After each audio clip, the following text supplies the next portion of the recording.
The views and opinions of the hosts and guests are their own and do not necessarily reflect the position of the management and staff of Guardian Network.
30,000 eligible to vote in the advanced poll on September 9th.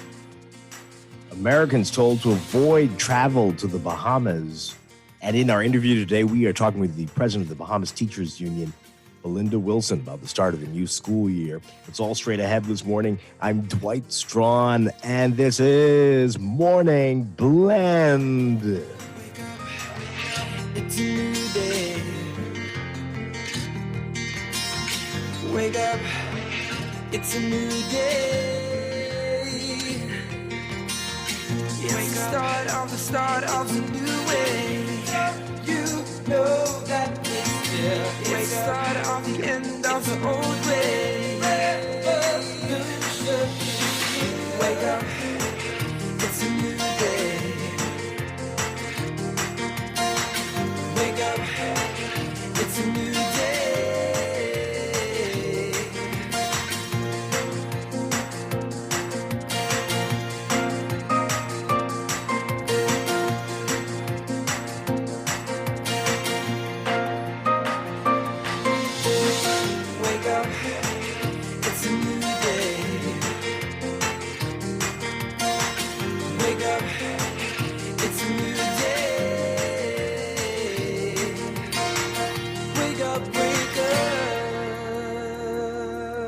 Tuesday, August 24th, 2021. This is Morning Blend on Guardian Radio 96.9. Again, I'm Dwight Strachan. In a moment, Chester Robards will be here filling in for Don Sargent, who's on vacation.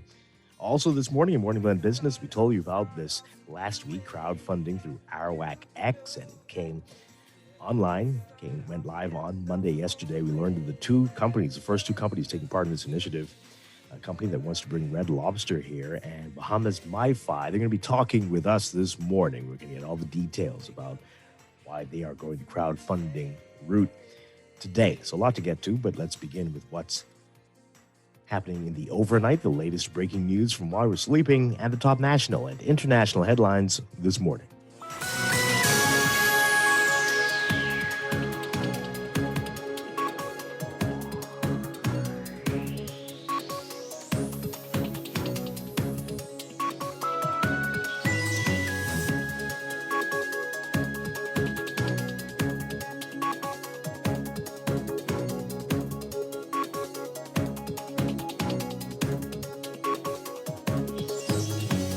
In the overnight, Acting Parliamentary Commissioner Lovato Duncanson says that 30,000 people are eligible to vote in the advanced polls, which will be held on September 9th, a week before the September 16th general election.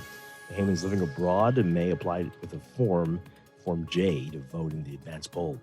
Voters who can apply to vote in the advanced poll with a Form K include disabled voters, voters 65 and older, voters who will likely be in hospital, nursing home, home for the aged, or any other institution receiving treatment on Election Day, Individuals with illness, infirmity, people who are pregnant or have recently given birth, nominated candidates and their spouses, election agents, and people not qualified to register as an overseas voter who expect to be overseas on election day.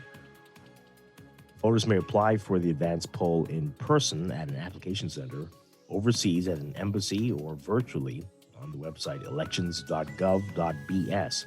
The application deadline is September 4th. Now, Duncanson's insisting that the Parliamentary Registration Department will do all it can to avoid the confusion that marred the 2017 advance poll, despite there being 10 times more people eligible to vote this time than the previous time. During the 2017 advance poll, many people were forced to wait up to 5 hours to vote, and others were prevented from voting because their names were not on the register. Voting only took place at Kendall G.L. Isaacs Gymnasium. Duncanson says they're trying to avoid those problems and that they're going to expand the possibilities, hoping to have up to 10 locations on New Providence and 4 locations on Grand Bahama. On New Providence, voters in the Fort Charlotte and Garden Hills constituencies will get to vote at H.O. Nash Junior High School. Voters in Bain and Grantstown and Centerville will vote at C.R. Walker. Voters in Elizabeth at St. Anne's and Yamacraw constituencies will vote at Doris Johnson. Voters in Fox Hill, Freetown, and Marathon will vote at C.I. Gibson. And voters in Engliston, Mount Moriah, and St. Barnabas constituencies will vote at Government High School. You can read more about where you're going to vote in today's Nassau Guardian.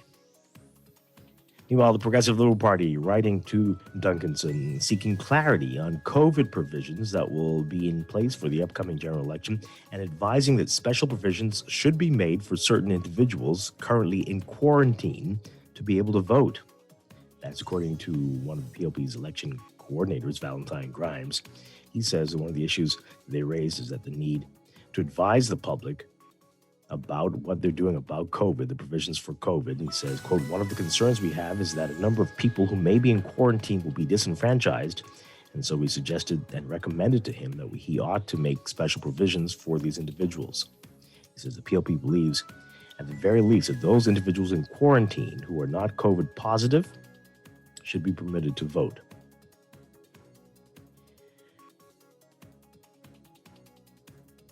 Now, yesterday we told you that August was on track to be the highest month so far this year for COVID cases, but now it has surpassed all months for the entire pandemic. More cases have been reported so far than in any other month since the start of the pandemic in March 2020.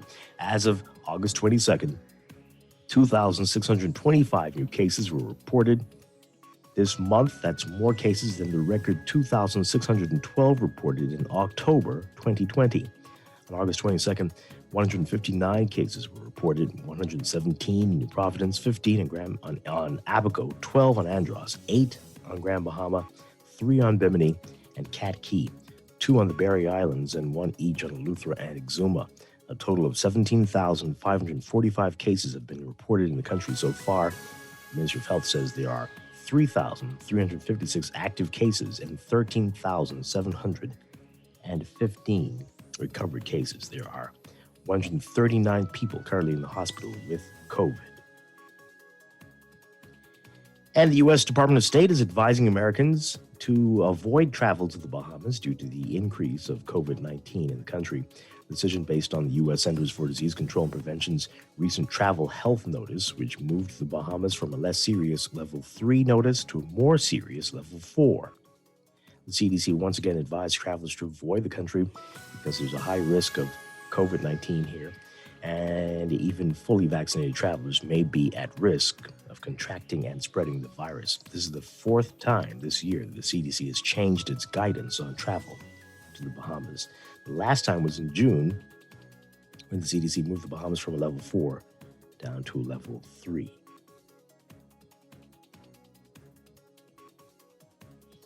Overseas, the UN Human Rights Chief warning today that she had credible reports of severe abuses in areas under Taliban control in Afghanistan, including summary executions of civilians and security forces who had laid down their arms and restrictions on women. Michelle Bachelet urging the Human Rights Council to take bold and vigorous action to monitor the rights situation in Afghanistan, where the Taliban's stunning takeover raised fears that there will be a return to the country's brutal rule that they imposed when they were last in power. Taliban leaders have promised to restore security and try to project an image of moderation, but many Afghans are skeptical and are racing now to leave the country, leading to chaos at Kabul's international airport. Amid scattered reports, it's been difficult to determine how widespread abuses might be and whether they reflect that Taliban leaders are saying one thing and doing another, or if fighters on the ground are taking matters into their own hands. Leaders from the Group of Seven Nations plan to meet later today to discuss the burgeoning refugee crisis and the collapse of the Afghan government amid wrangling over whether the U.S. full withdrawal of troops could be extended beyond the end of the month to allow more time to evacuate those desperate to leave. U.S. administration officials have refused to be pinned down about whether an extension is likely or even possible, given that a Taliban spokesperson has warned that the August 31st is a red line and that extending the American presence would, quote, provoke a reaction.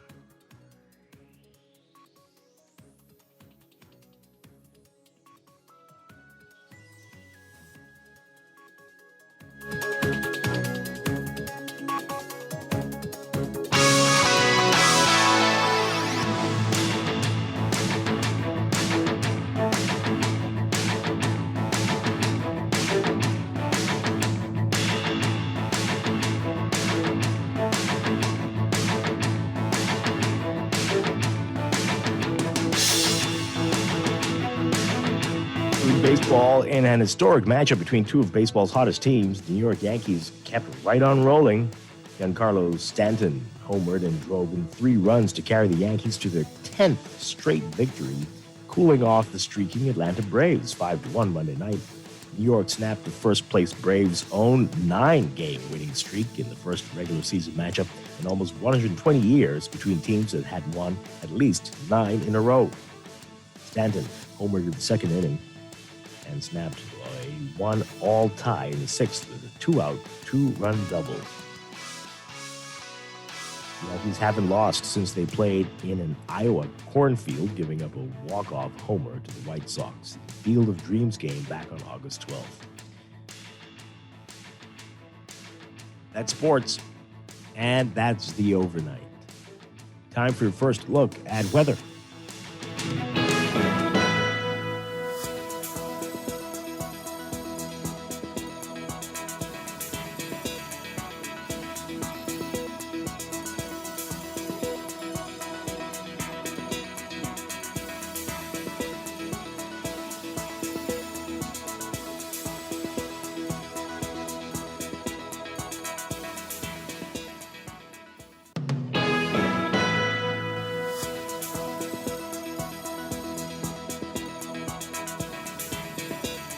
In your first look at weather for today, we've got a high-pressure ridge extending across the country that will keep moderate to strong breezes over the islands, while a plume of Saharan dust will allow hazy conditions to continue again today through tonight. There is a risk of rip currents along east and south coast beaches for beachgoers today. For all areas, your forecast calls for partly sunny or cloudy, partly cloudy, hot and hazy conditions with a chance of a few isolated showers. Small craft should exercise caution in the central and southeast Bahamas. Winds east to southeast at 10 to 15 knots in the northwest Bahamas, easterly at 15 to 20 knots in the central and southeastern islands. Seas 2 to 4 feet in the northwestern islands, but 4 to 7 feet in the central and southeastern Bahamas. Temperature-wise right now, 83 degrees under partly cloudy skies in Nassau, 82 in Freeport. Look for highs getting up to around 91 Fahrenheit, 33 Celsius today. The heat index will make it feel like 105 Fahrenheit, 40 Celsius. Overnight lows tonight getting down to about 77 Fahrenheit, 25 Celsius. That's your first look at weather this morning. We'll have an extended outlook and a look at the busy tropics coming up after traffic in just a bit.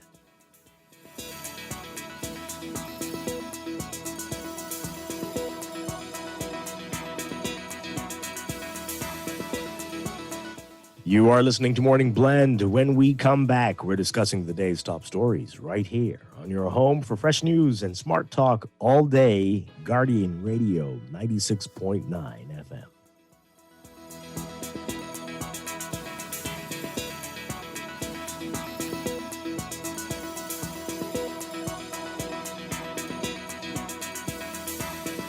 Stay a step ahead of technology with certainty and support from Custom Computers. Our know-how team is here to help you zero in on your next big tech purchase, finding solutions that take your productivity to the next level using only the best and most reliable brands. With stores in Palmdale, West Bay, and Old Fort Bay, and free delivery to businesses, there's no stopping you from stepping up your tech. Reach out to us at 396-1100. Find trust in your tech.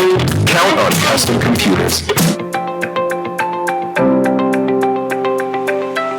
Hello, I'm Jermaine Count, a patient care assistant at Sunland Rehabilitation Center. I am one of many standing proudly on the front line of healthcare during the global COVID-19 pandemic, and I am vaccinated.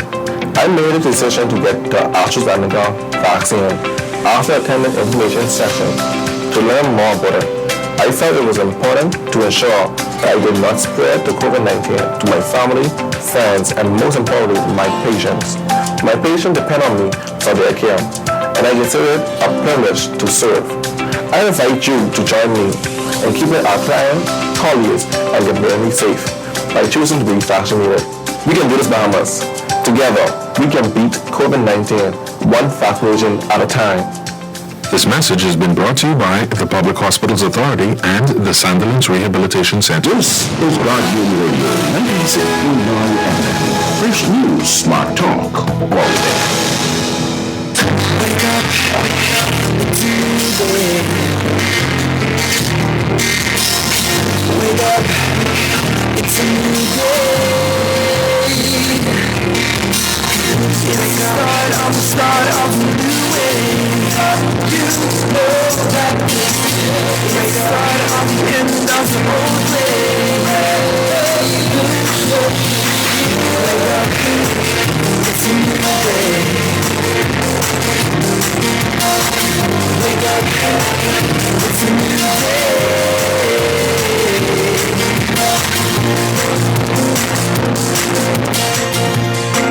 Welcome back to Morning Blend here on Guardian Radio 96.9. We are streaming live on GuardianTalkRadio.com and on the Guardian Radio app for smart devices.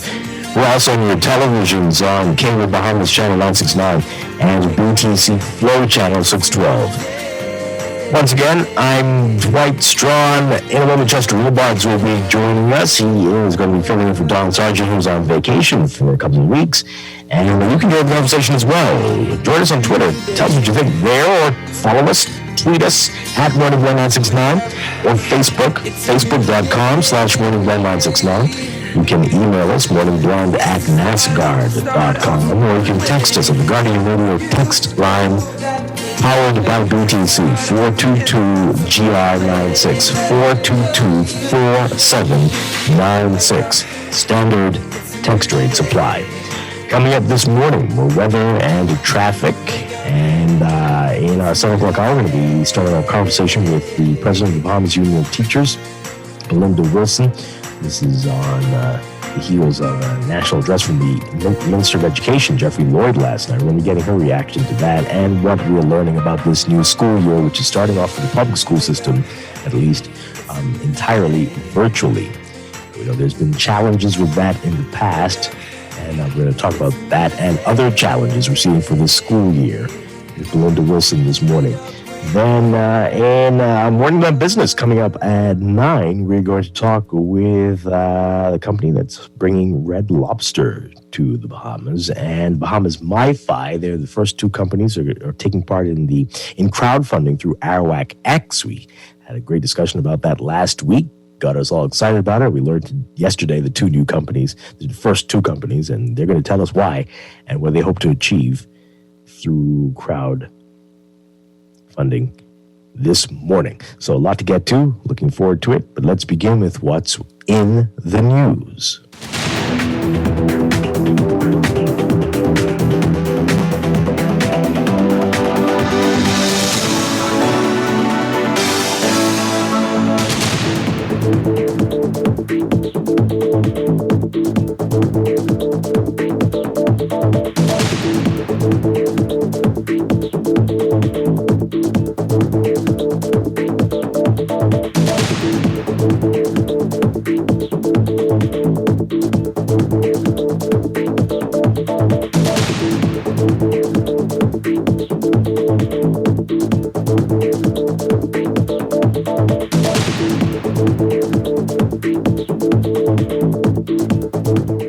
And in the news, the advance poll, we know the date now. It's September 9th. That puts it exactly 1 week before the September 16th general election. And unlike previous advance polls, we are going to be seeing a whole lot more people eligible to take part in this one, jumping a whole lot from 3,000 to 30,000 people eligible to take part in this as a result of some changes that were made over the past few years. You remember that. And so there's a lot to know here. We can get into all that, but I want you to take a listen to this report that outlines everything that's going on from our Jasmine Brown. For this advance poll, which is scheduled to be held on September the 9th, 2021, we have estimated that approximately some 30,000 applicants are eligible to apply to vote during the advance poll. Acting Parliamentary Commissioner Loato Duncanson explained just how many people are eligible to vote in the upcoming advance polls. The 30,000 plus people who are eligible to vote is a far cry from the 3,000 people Minister of National Security Marvin Dames has said took part in the advanced poll in 2017. Due to an amendment to the Parliamentary Elections Act, people over 65 are now eligible to vote early. The 30,000 plus applicants include a new category of voters, persons 65 years and over.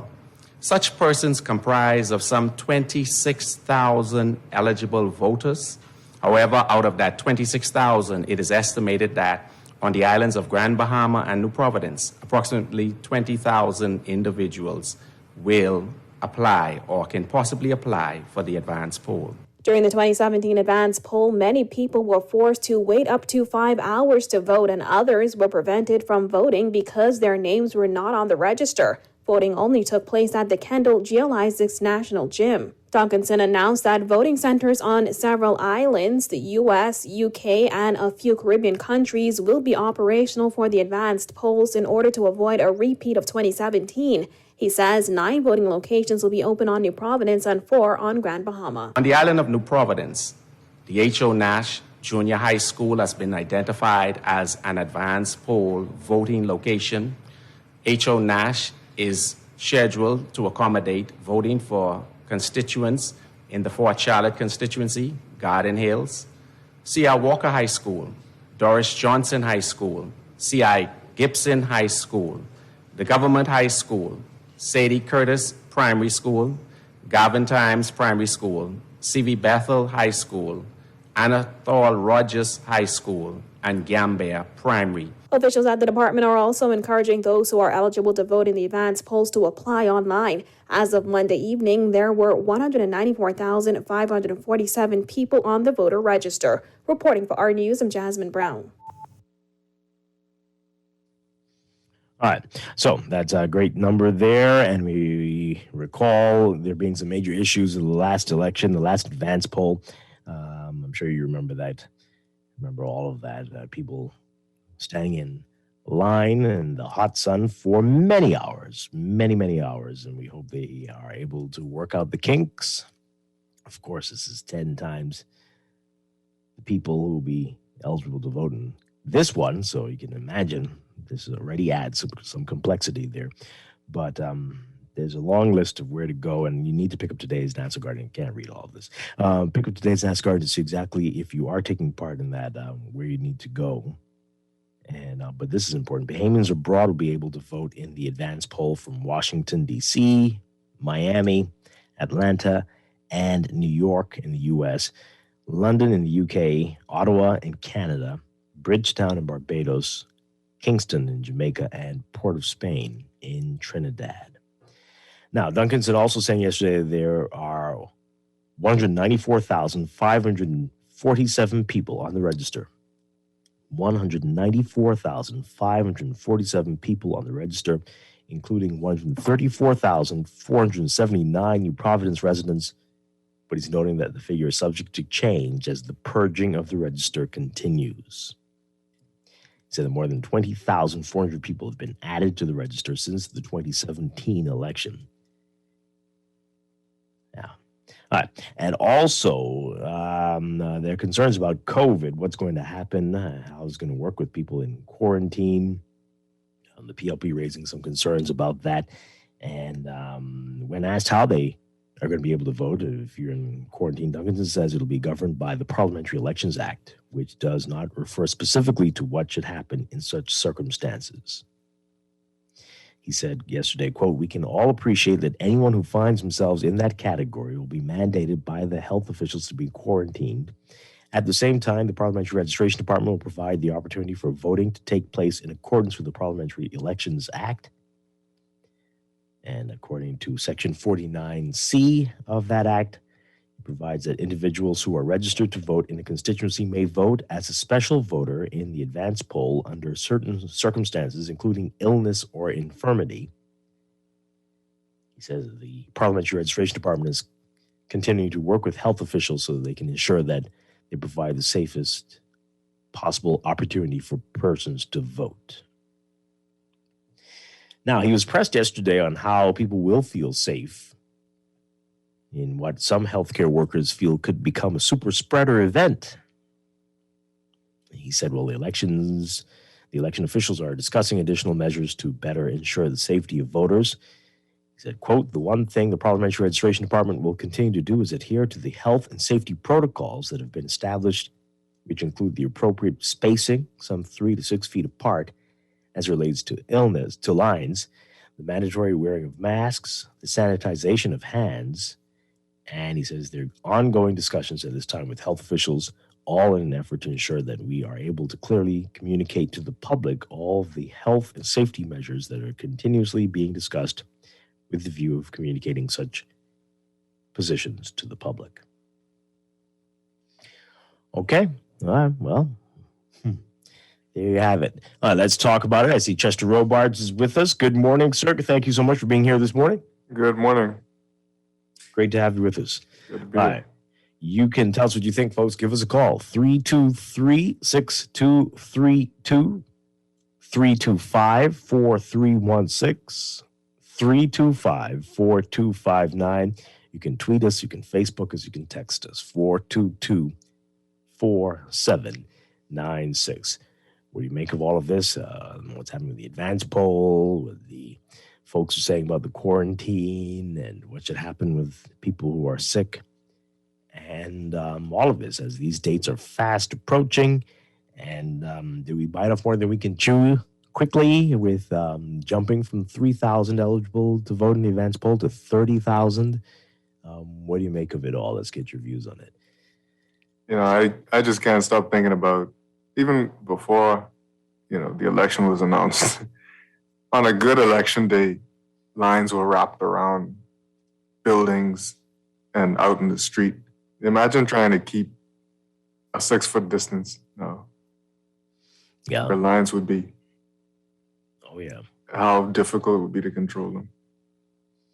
Yep. And definitely some constituencies had bigger issues than others, but yes, I've seen that. It's going to be a big challenge. It's going to be a really big challenge. And I don't know. I think about the airport, right? Because they try to enforce that in the airport, but it doesn't work, especially during busy times. You can't stretch people out that far. You Right. have lines going, out into the street. Mm-hmm. And so they don't even try. Right. Yeah. And I just have a feeling that it's going to end up like that. That's very scary. That's just disturbing there. And do you think that with more people taking part in the advance poll, that will lessen the fact that we could have chaos on election day, or will it just spread the chaos out evenly to both days? That's a good question. That's a good question. Oh, my. Let's hear what you have to say, folks. 323-6232, 325-4316, 325-4259. Tweet us, Facebook us, text us, 422-4796. All right. Yeah, so the POP again bringing up their points, and they're saying, this is Valentine Grimes talking about this. Says he spoke to Duncanson. Of course, we heard Duncanson's response to this, but they are concerned about the number of people who are in quarantine and that they will be disenfranchised. They're concerned that thousands of people could lose their chance to vote. And these aren't people who are sick. These are people who are just, because of contact tracing, maybe, were told they have to be in quarantine. Yeah. And that's a serious thing. I mean, if they're in it now, hopefully they should be out by the time, right? It's 2 weeks. They should be okay. But some coming out, some going back in, some going in. Back in some cases. You gotta be very careful of the next few weeks. But yeah. So this is very, very interesting stuff that we're dealing with there. Yeah. All right. Okay. So that's happening. You can let us know what you think about that. The other stuff in the news, we told you about this yesterday, that we already had surpassed every month this year with August, but now we've surpassed every month ever with this August, and we still have quite a few days left in the month. So more COVID cases have been recorded so far this month of August than in any month since the start of the pandemic in March of 2020. As of August 22nd, 2,625 new cases were reported. That's more than the record 2,612 reported in October 2020. On August 22nd, 159 cases were reported, 117 in New Providence, 15 in Abaco, 12 in Andros, 8 in Grand Bahama, 3 on Bimini and Cat Key, 2 on the Berry Islands, and 1 each on Eleuthera and Exuma. So far, 17,545 cases have been reported in the country. We've got 3,356 active cases, but 13,715 recovered cases. 139 people remain in the hospital at this time. 139 people. This is very scary. Yeah, that is definitely a lot. Definitely a lot. Wow. All right. So this is a serious situation. This is what people are saying. You've got a story in here about the Medical Association being concerned that the election is happening at this time. Of course, many others have said this before. And you do have to wonder, what was this? Was this really necessary this time? You know, we can't. It was going to be challenging to go on the way that we were up until May, that type of frenzy the whole time. But something Yeah, I thought it was could have been done to break the temperature, to bring things down a bit. But this is just odd. But of course, there are tons of people making lots of noise about ringing the bell. And so I guess someone told me recently that you don't change governments in the middle of a war. Yeah. So is this strategy? That is very interesting. You kind of picked the height of the war. Well, if you feel that you have the chance of winning it with that group, right? Yeah. And so I don't think we're all on the same page in how we're doing in the battles. So that's going to be that's unfortunate. Yeah. All right, let's get to some of your text messages here. Someone says, as I was driving this morning and saw all the unnecessary signs, I realized something as your music played. Dwight, how you let Brave take your theme song as his New Day slogan. Okay. What theme song? They're saying A New Day is like our Morning Blend theme song. Well, I mean, hey, who has a copyright on the words A New Day? But sure. I see a lot of you saying that. Okay. Really? Hey, this New Day has been here for 10 years. I don't know if they're going to be able to say something like that. I didn't even cross my mind. Be lucky if they... Anyway, all right, another one here. We all know the Bahamas is a bureaucratic place, but in these modern times, elections should be digital or in part by mail in form and held over 2 or 3 days, not just one. What? You sure? Okay. Mail. Mail. Okay.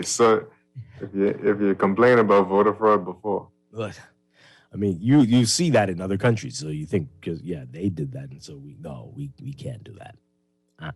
Not we ain't right. rich. No. All right, let's take this call. Good morning, caller. You're on the air. Good morning, Dwight. Good morning to your co-host. Hi. Good morning.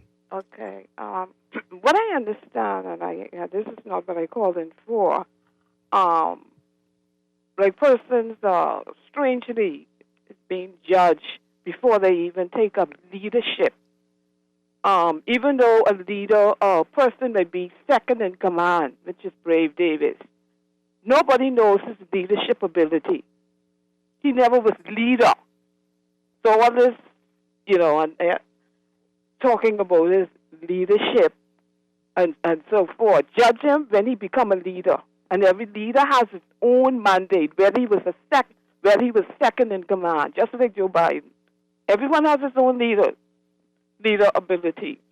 And I remembered when Mr. Davis told the people that the PM was going to call early election. He called Mr. Davis delusional. When persons rushed to the parliamentary department to be registered, the minister, Marvin Dames, told them they don't have to do that. Take it light. Many of those persons won't be able to vote either. And even those persons who have already started getting their documents to be transferred, they won't be able to vote. Because I guess they listened to the PM saying Mr. Davis was delusional.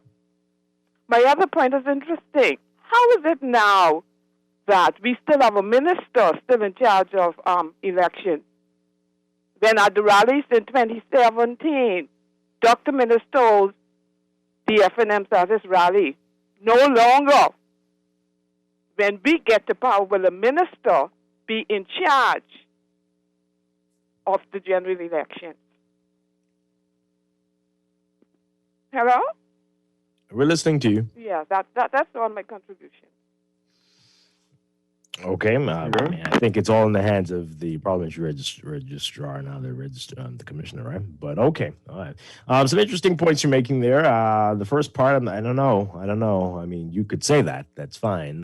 But if you're part of a team and the team's doing some foolishness, you will get some flack, whether you deserve it or not.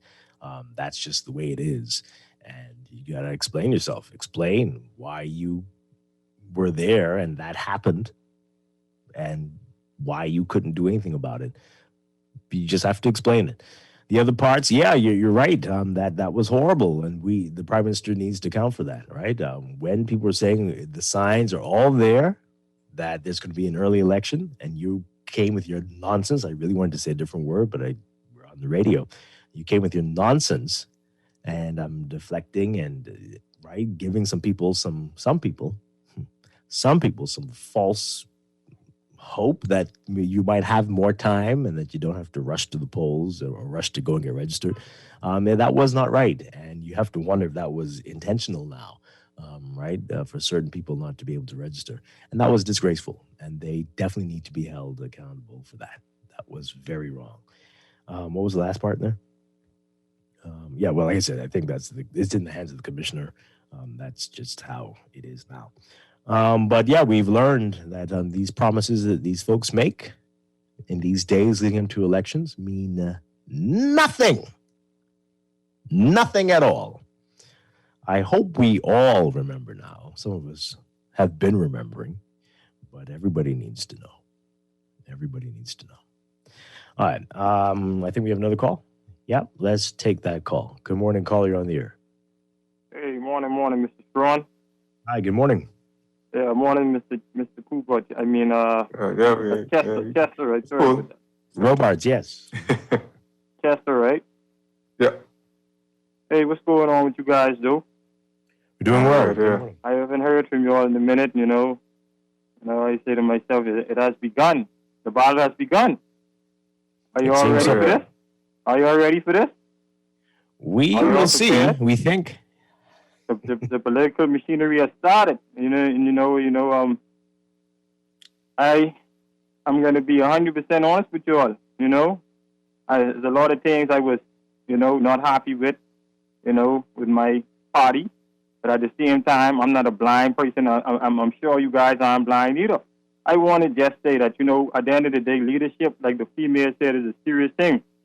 We can't all of a sudden have amnesia after, seeing what the PLP done, in their last term. Why I said is this, we have a group of people in our country who are very, very, very, and I'm just being honest, deplorable. We have some deplorable people in our country. And I think that the worst thing that would ever happen to allow a party that, always giving these so-called deplorable people nollies. I mean, these people were given nollie persecutors here and there. I listened to the PIP chairman, Mr. Mitchell, and he spoke about how it's the political season and people are going to do this and people are going to do this. Like, he's promoting these deplorable people. What he has to understand is this. We have a lot of people like Sister Ann and Sister Jenny who, go so hard and she struggles every day to try and make a living and to support these deplorable people, to embrace these people who is, and basically will cause, pure chaos if the PLP wins. People try to talk about leadership and Brave Davis never had leadership. You're talking about a guy who was acting prime minister when Perry Christie was in yours, the deputy leader of the party. So he was there in the rooms where most deals happen. We can't just think that this guy all of a sudden is going to come and be this so-called new breed of leadership. This is pure foolishness. This is a big folly. This is a big lie. To try to put this blindfold on us to think that we're stupid or we have amnesia. It is the reason why people voted so overwhelmingly against y'all. Don't think that all of a sudden now we're going to forget. I think that the FNM did a lot of mess, but you guys don't even know how to govern. The PLP really don't know how to govern. You know why? Because, their supporters, to be honest with you, are very stupid. So they can do anything. Okay. They can do anything, and their supporters are so like, dumb that they wouldn't even notice. Okay. All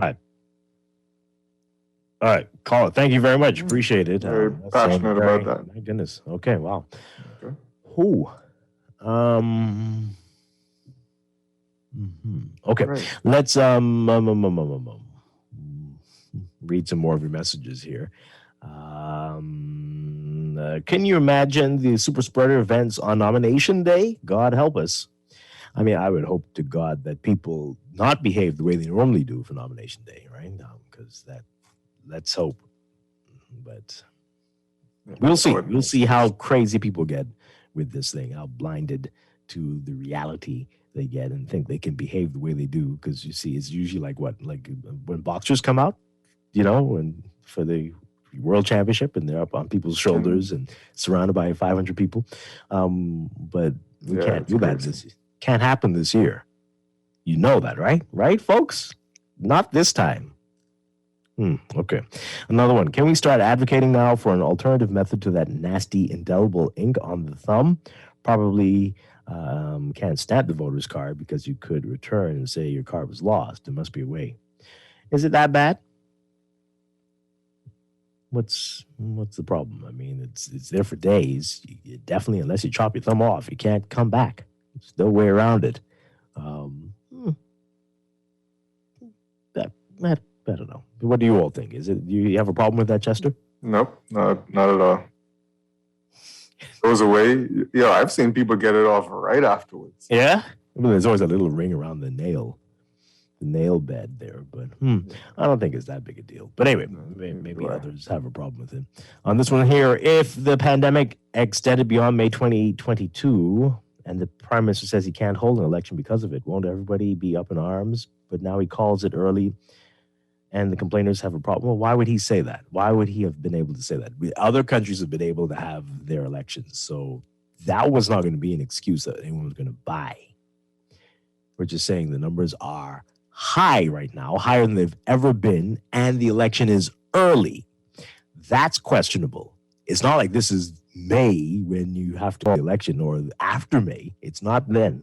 It's early. Why call it early when the numbers are so high? That's very different. So nobody's complaining about that. That what you're saying is something totally different. But if other countries have been able to do it when they were surging, we could do it in May. We could have done it in May, but hey, that's gone now. This is where we are, and that's that. Another one, happy Tuesday. The advanced poll will be a microcosm of exactly what is to come in the general election. We must pray. Yeah? Think so? Okay. Another one, Brave was in charge of BPL and BAMSI, and we know what happened there. I don't need to say any more. Yeah, and works. We had some deplorable roads in Providence and the Family Islands as well, but that was years ago. Anyway, Friday, August 27th is nomination day and government payday. It'll be very interesting to see the traffic on the roads that day. It's going to be hellish. It's going to be insane. Dwight, you are wrong at all times. The Prime Minister encouraged people to get registered. Yeah, he did. But he also disputed and discounted everything that Brave said when he said the all right? And that did, whether you like it or not, did give some people some false hope. But he did, yes. He did encourage everyone to get registered as soon as possible. True. Anyway, they go on to say, those who never did have no excuse, and please don't use the lame excuse that if they knew the date, it would make a difference. It will only make a difference for the slackers among us. Well, some people, again, have birthdays and were too young, and we're hoping that they would have, maybe their birthday's in November, and they'd have time to register before the election, which they might have been thinking would be next year. And there are slackers, absolutely, but again, we were promised a fixed election date. You remember that? Our Prime Minister promised a fixed election date, and many were counting on him to do that. What he meant was he'll fix the election date for himself. For himself, whenever he wants to. Right. Whichever day he feels it should be on. Not fixed for the 16th. Mm-hmm. Okay. One thing here, this text says, one thing I noticed about PLP loyalists, they love to tell past stories. We cannot progress as a country on stories. Okay. Got a couple callers on the line. Let's go to the phone lines. Good morning, caller. You're on the air. Good morning. Hi, good morning. Morning. Yeah. I was waiting on the bell, so to speak politics. And then I got a little shy. But I must say, regarding the calling of election, I was caught by surprise because I didn't think it would have happened. I didn't think the Prime Minister would have cut short his term to have an election. But then again, in the call of election, I understand in England is that the reason why they opened the economy or they reversed the mass mandates and the opening up and stopped all these COVID restrictions because they said it's best time to do it now than any other time, maybe in the summertime. So a summer election apparently would be better than an election in May. So I don't know what are all the factors that went into the play. But what I want to say is that I want us to live in love and unity. Yellow and red, and because we all have families from all sides of the aisles, and we need to live in love and unity and let the chip fall when we win, and the better man win when the time comes, or the better man, yes, the better man, because it's basically two men in two major parties, and that's so much I would say for now. I'll be looking and analyzing and listening for the messages. But I do know one is about your future, and the other one is a new day. And so watch and see. Okay. All right. Thank you very much. All right. Let's take the other call. Good morning, caller. You're on the air. Yes, sir. Good morning to all. Hi. Good morning. Morning.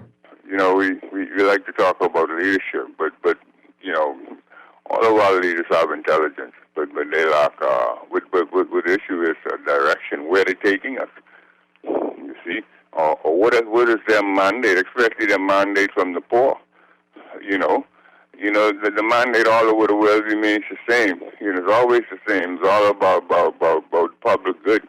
You know, it's all about health care. It's all about housing. You know, public housing and the like. You know, it never changed, but it's never just in the Bahamas.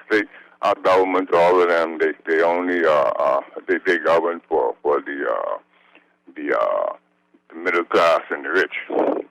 You see, they always talk about how the middle class is decreasing, so they only govern for the middle class again. They refuse to tax the middle class. You see, you keep doing this. I don't know where you're going with this. The middle class is the most taxed sector in this entire country. The whole country is on the back of the middle class. The middle class will be paying taxes around here. Home, you tax 40% of your salaries, 40% of your earnings.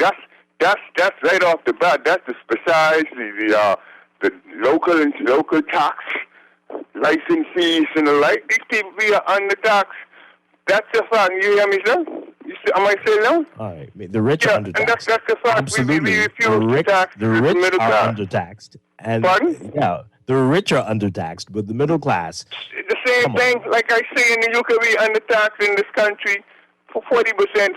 Like I say in the UK, before you go home, you got right off the top, you got a income tax. That's like 40% of your salaries.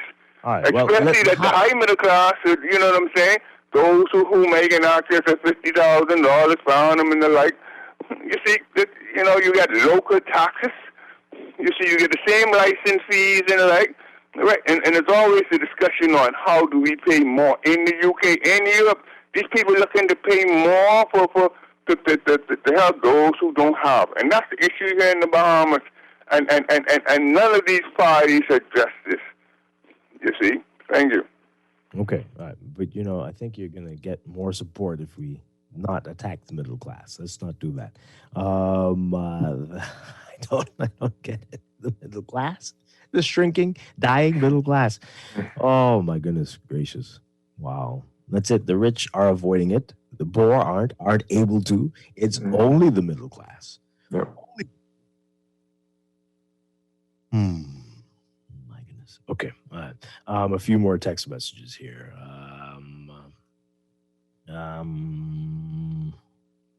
Ken is also surging and called the snap election.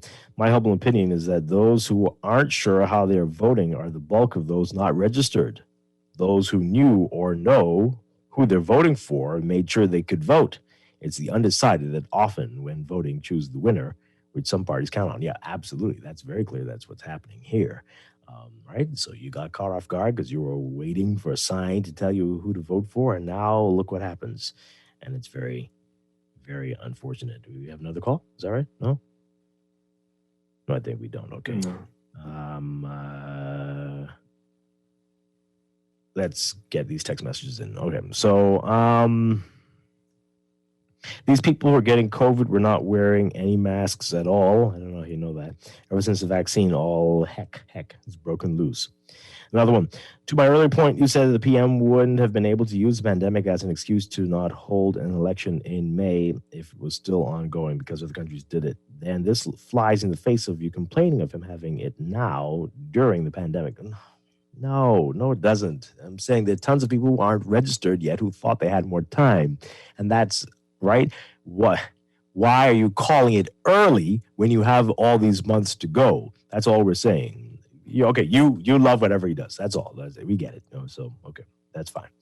Anyway, we don't even have basic infrastructure or adequate health care. Those countries that are heavily taxed enjoy many benefits that our country will never give us. Yes. Yeah. So you see, folks, we got texters who are in love with the ability of the prime minister to call the election. This won't change, especially if we don't have another prime minister or leader who pushes for this. And so that was a dream. That looks like that's just going to go down the toilet there. That's just that. Another broken promise. Oh, boy. All right. A few more as we go to the break. This one here. 1 Timothy 3, verse 5 says, if someone does not manage his own household, how can he care for the church of God? How a person embraces and manages smaller responsibilities is a good way of predicting how they will do with larger ones. Brave was Deputy Prime Minister and responsible for Ministry of Works. Why are PLPs terrified of us using Brave's past performance of those responsibilities to predict how he will run our precious country? Great show. Yeah. And many people point to Menace's time as opposition leader and the chaos that was going on with the FNM as a sign of what was to come. And so you definitely have to look at those things. Yeah. All right, we got to take a break. When we come back, more of what's making news on this Tuesday morning, including what Hames was saying about Pfizer getting full FDA approval. And we are going to have our conversation with BUT President Belinda Wilson. A lot more to get to this morning. This is Morning Blend on Guardian Radio 96.9. Stay with us.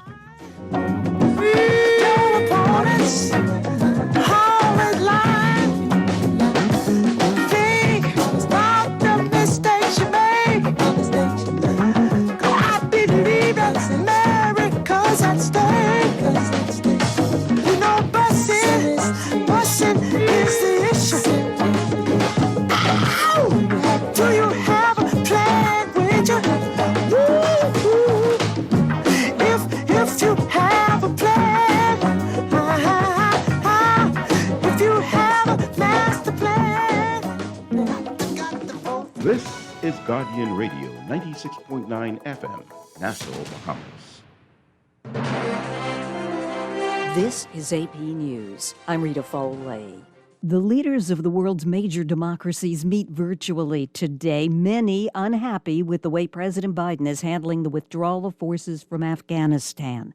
Here's the AP's Mike Gracia. Amid the backdrop of the harried evacuation from Afghanistan, the G7, the leaders of the world's 7 major industrialized democracies, will meet virtually today. At Monday's White House briefing, Press Secretary Jen Psaki acknowledged the key topic of the G7 conversation will be President Biden's self-imposed August 31st deadline for the total withdrawal of U.S. forces. We certainly know, and many have talked about their desire to raise questions about the timeline.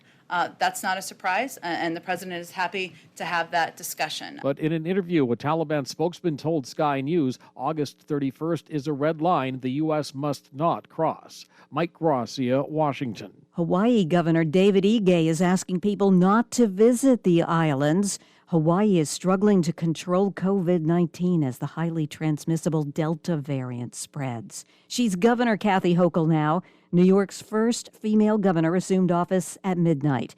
The AP's Julie Walker is in New York. Afterward, Hochul told WGRZ she felt the weight of responsibility on her shoulders. I'll tell New Yorkers I'm up to the task and I won't let them down. Big decisions lay ahead on whether to mandate masks or vaccines for certain groups, or whether to reinstate social distancing restrictions if the state's latest wave of infections worsens. Hochul has said she favors making masks mandatory for school children. Governor Andrew Cuomo resigned following sexual harassment allegations, which he denies. More than 13,500 firefighters are working to contain a dozen large California wildfires. This is AP News. The FDA has given full approval to Pfizer's COVID vaccine. The AP's Shelley Adler says regulators have hopes now that more Americans will get the shots. This is a pivotal moment for our country in the fight against the pandemic. Acting FDA Commissioner Janet Woodcock. We want to underscore that our efforts to move as quickly as possible have in no way sacrificed scientific standards or the integrity of our process. And she's hoping the approval will push more people to get the vaccine. For some, an FDA-approved COVID vaccine may instill in them the confidence to go and get vaccinated. I'm Shelley Adler. Sales of existing homes are up. They went up faster than economists were expecting. Existing home sales rose 2% last month from June to about 6 million units. First-time home buyers made up 30% of all transactions last month. I'm Rita Foley, AP News.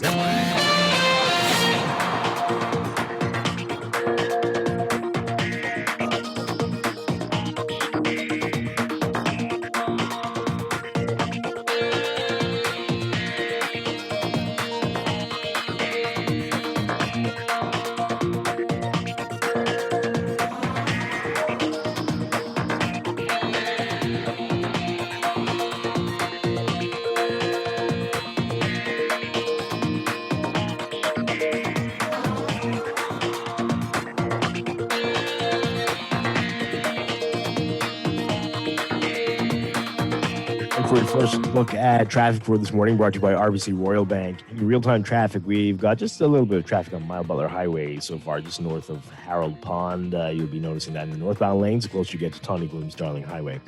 Last one, we're looking way better for you at this hour as you head northbound to JFK Drive. Elsewhere, not looking bad so far. Just at some of the major intersections, we're seeing some vehicles in front of you. Some building traffic on East Street South near Bamboo Boulevard and Zion Boulevard. That's about it. So far, we'll have another real-time report for you in about an hour after the 8 o'clock news. That's your Morning Blend Traffic Alert brought to you by RBC Royal Bank, Banking Reimagined.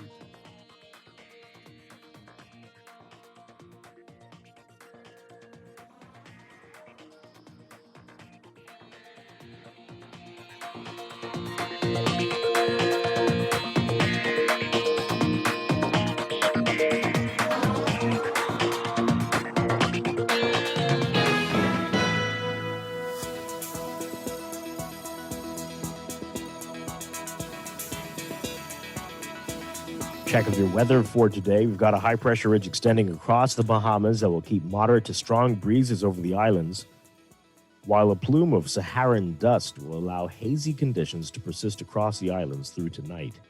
There is a risk of rip currents along east and south coast beaches. For all areas today, we're looking at partly cloudy, hot, and hazy conditions with the chance of a few isolated showers. Small crash should exercise caution in the central and southeast Bahamas. Temperatures today getting up to around 91 Fahrenheit, 33 Celsius. The heat index in the triple digits again will make it feel like 105 Fahrenheit, 40 Celsius.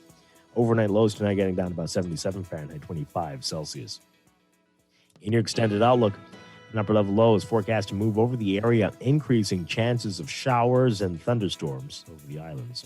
For tomorrow, Wednesday, look for partly cloudy and breezy conditions with scattered showers and the chance of isolated thunderstorms. Thursday, variably cloudy and breezy with isolated showers and thunderstorms.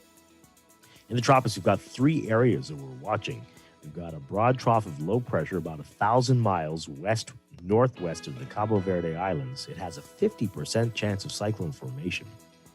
Then there's a tropical wave over the eastern Caribbean Sea. It has about a 60% of chance of cyclone formation. And a tropical wave about 500 miles south-southwest of the Cabo Verde Islands has about a 40% chance of cyclone formation. We're going to keep watching all of those systems, but that's what we're dealing with. That's your Morning Blend weather. We're going to take a break and be back with more Morning Blend after these messages here on Guardian Radio 96.9.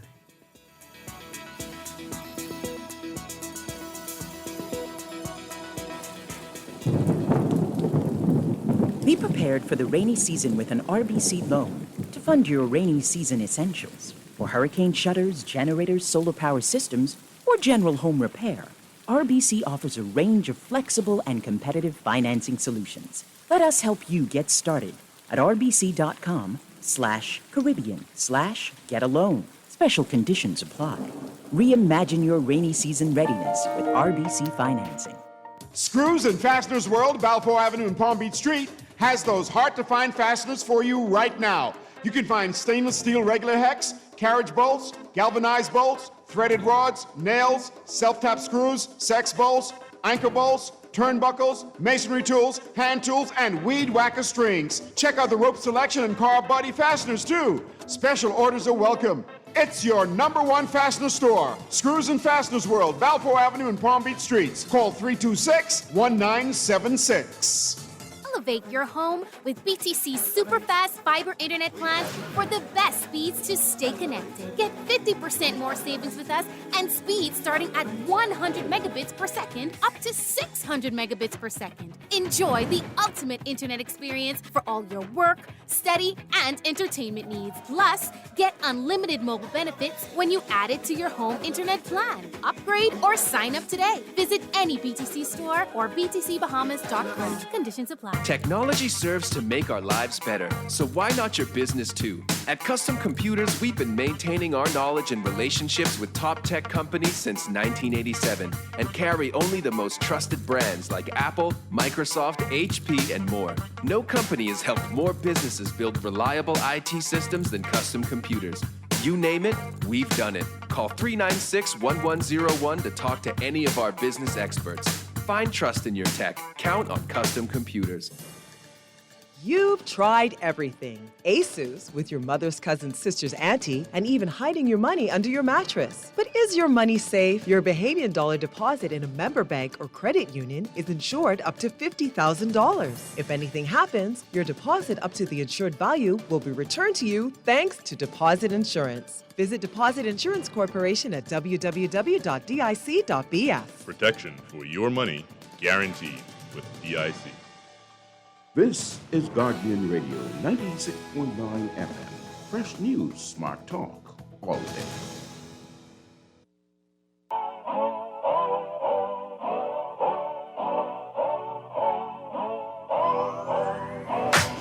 If you wanna run away with me, I know a galaxy and I can take you for a ride. I had a premonition that we fell into a rhythm where the music don't stop for life. Glitter in the sky, glitter in my eyes, shining just the way I like. If you're feeling like you need a little bit of company, you met me at the perfect time. You want me, I want you, baby. My sugar boo, I'm levitating. The Milky Way, we're renegading. Yeah, yeah, yeah, yeah, yeah. I got you, moonlight. You're my starlight. I need you all night. Come on, dance with me. I'm levitating. You, moonlight. You're my starlight. I need you all night. Come on, dance with me. I'm levitating.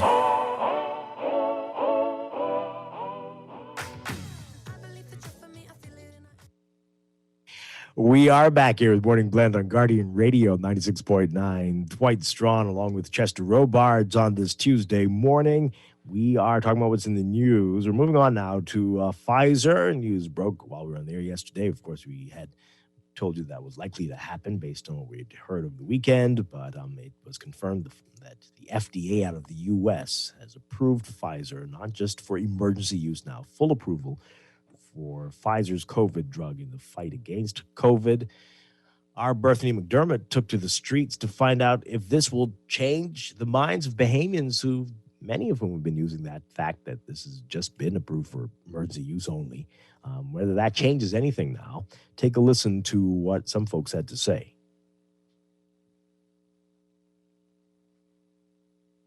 The U.S. Food and Drug Administration gave the Pfizer BioNTech vaccine its stamp of approval for people ages 16 and older. The COVID-19 vaccine will be marketed as Comirnaty. FDA Commissioner Janet Woodcock said, while millions have already safely received the vaccine, the FDA approval may instill additional confidence in others to get people vaccinated. It was the position shared by these Bahamians. Yes, even much more fully protected now.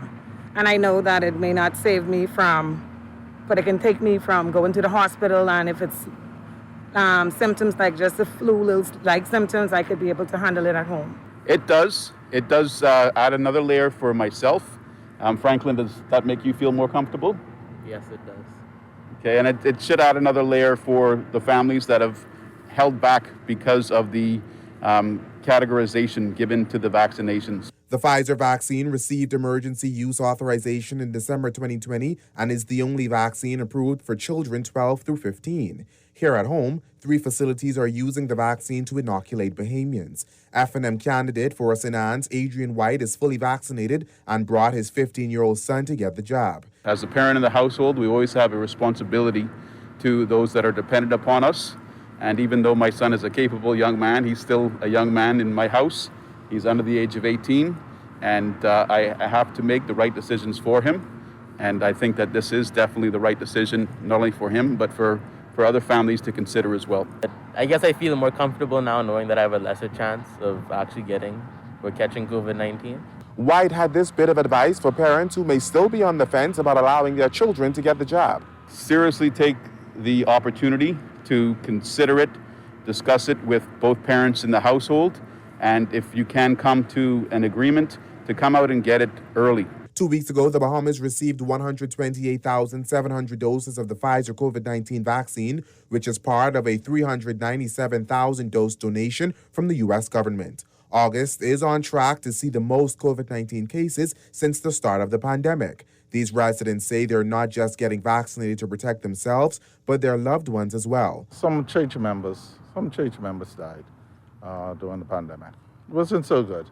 And so you have to be mindful, you know. If you could take the measles shots and all that, you could take the Pfizer vaccine. I did it because I know that the seriousness of the COVID-19 virus, and I did not only want to protect others, but I want to protect myself as well as my family. And if you're wise, I would advise you to take the vaccination. Reporting for the Guardian News Network, I'm Berthany McDermott. All right, so we heard those folks there. Will it make a difference to you, the FDA approval? Let's hear what you have to say. Give us a call, 323-6232, 325-4316, 325-4259. Tweet us, Facebook us, text us, 422-4796. I'm quite curious over these many, many months. Since December, we've received many, many, many text messages from people and callers too. People saying that they won't take this experimental drug. They won't take this drug that's only labeled for experimental use and emergency use. So now that this is different, what say ye? Do you think they'll be saying anything different? I don't know, but I see a lot of people, I guess, who wanted the choice now going and getting their shots. So. Yeah, that is true. That is very true. The lines are long. The spaces are booked up very quickly. It's going to be interesting. But I'm sure this fact is going to even cause more people to decide on Pfizer. So. Yeah. Wow. So I don't know if you heard yesterday. I announced it, Chester. I'm getting my second this week. And this week? And it's Pfizer. So first AstraZeneca, second Pfizer. So is it because you didn't have to wait as long? I was actually from the very beginning leaning in that direction, you know. So did my final bit of research and this is only how long since your first shot? This is going to be 8 weeks. So already? Yeah, that went by. Wow, time flies. Isn't that crazy? That is insane. It really only feels like 5 or something. It does. Yeah, but So Thursday. So Friday morning. A lot of fun. Yeah, but it's going to be fine. It's going to be fine. So man. Looking forward to it. And so but again, tell us what you think. Does this change your mind about anything? Will this lessen the conspiracies at all? What does it do? 323-6232, 325-4316, 325-4259. Tweet us, Facebook us, text us, 422-4796. You know, it's scary out there because I don't know if you've noticed, but Sawyer Boy has been sharing his story pretty much live, right? Yeah, he's in PMH from Star. And he's in PMH, man. He's laid up from this thing. Yeah. And Sawyer's been hitting the gym more than me these days. Wow. You know? Yeah, no, it's any age group. Yeah. It doesn't seem, as you said, fit people and definitely not fit people. It doesn't seem to care. Yeah. And we all have to be so careful. He's a big public figure, so I hope his story convinces some people to go protect yourselves. And every other day we're hearing of people who we know who are very ill or not doing well at all, fighting for their lives even. And it's terrifying. It really is. So, boy. All right. So that's all happening there. And we know that in a few days, it's going to be back to school. Of course, the Ministry of Education announcing this a few days ago that it's going to be virtual only because the numbers are high. Yesterday, a whole lot of people, again, 117 cases confirmed for New Providence and 159 in total, one of the biggest days we've had ever. And people are worried, very, very worried about this. And our Jillian Gray talked to a number of folks about this, what's happening, teachers and parents about what's happening with the schools. Take a listen to this report. This will lead us into our discussion with BUT President Belinda Wilson in a few minutes, but take a listen. We have a challenge with the start of school once again. Our administrators have expressed that they are definitely not ready in all aspects. It may be a bumpy start to the new school year, according to Bahamas Educators Managerial Union Secretary General Zane Lightbourne, who says they're concerned that thousands of students who were never on the virtual platform will be left in the cold again. We cannot run an education system like this and feel comfortable in this country that we're not disenfranchising our students who will become our adults. We haven't filled a lot of spots where persons have left the system through retirement or resignation. And this is definitely a bit late in the game to tell us that we're going fully electronic.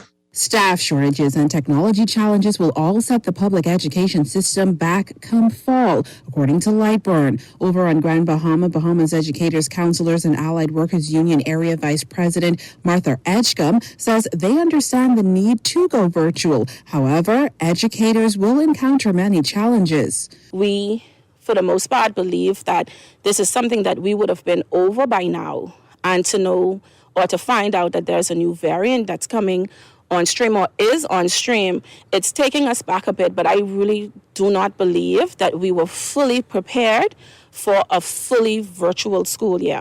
Most teachers prefer face-to-face contact and are not prepared for virtual, according to Edgecombe. From those who have not tested the system to those who aren't familiar with technology, Edgecombe says educators should have had advance notice instead of finding out when the public did. We could have gotten new programs or new avenues to go about teaching virtual school, but only having to read this, I think on Friday it was disseminated.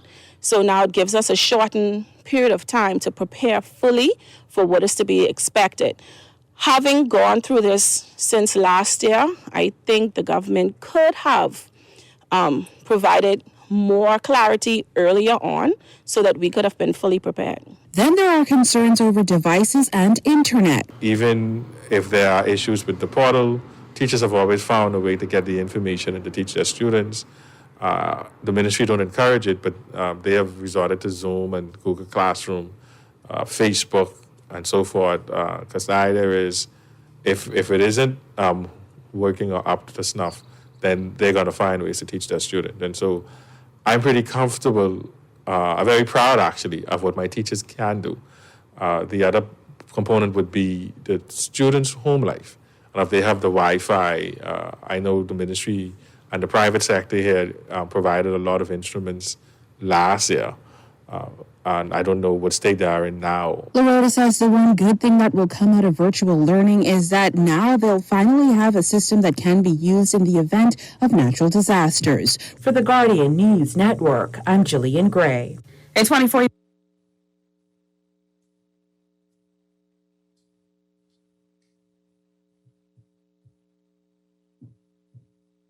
Dwight, you're on mute, brother.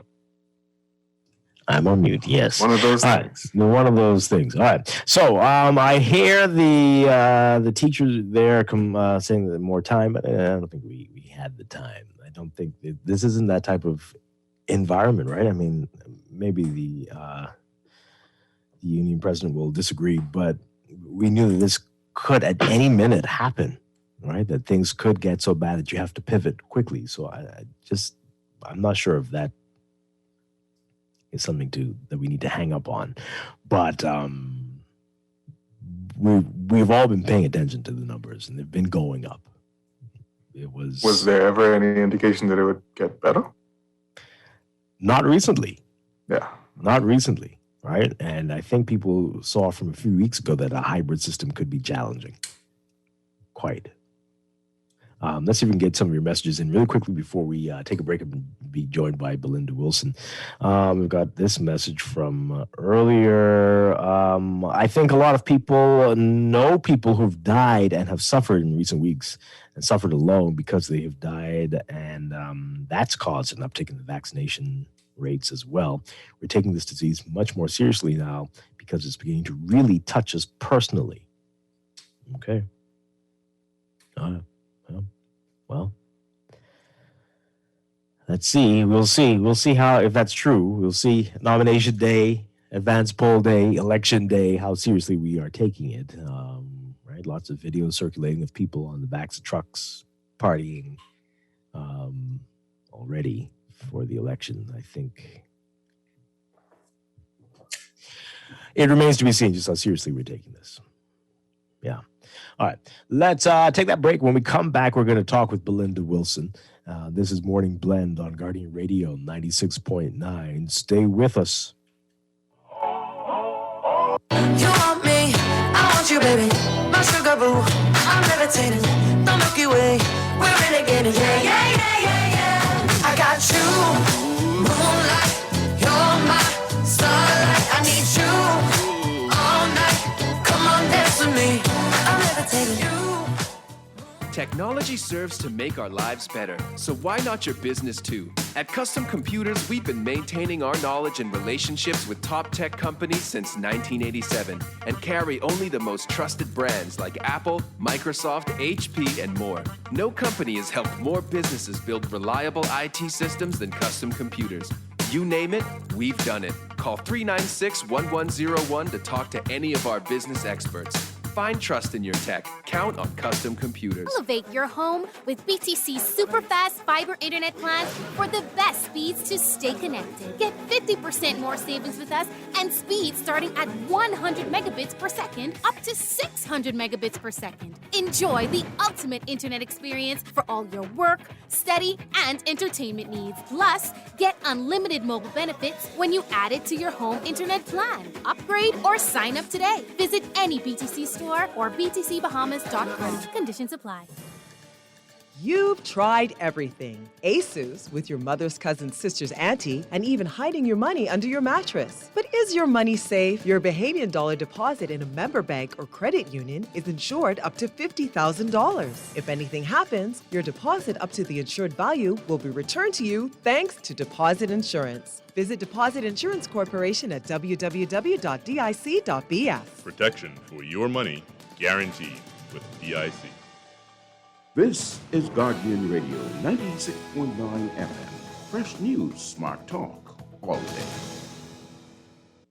At a company, you met me at the perfect time. You want me, I want you, baby. My sugar boo, I'm levitating. The Milky Way, we're renegading. Yeah, yeah, yeah, yeah, yeah. I got you, moonlight. You're my starlight. I need you.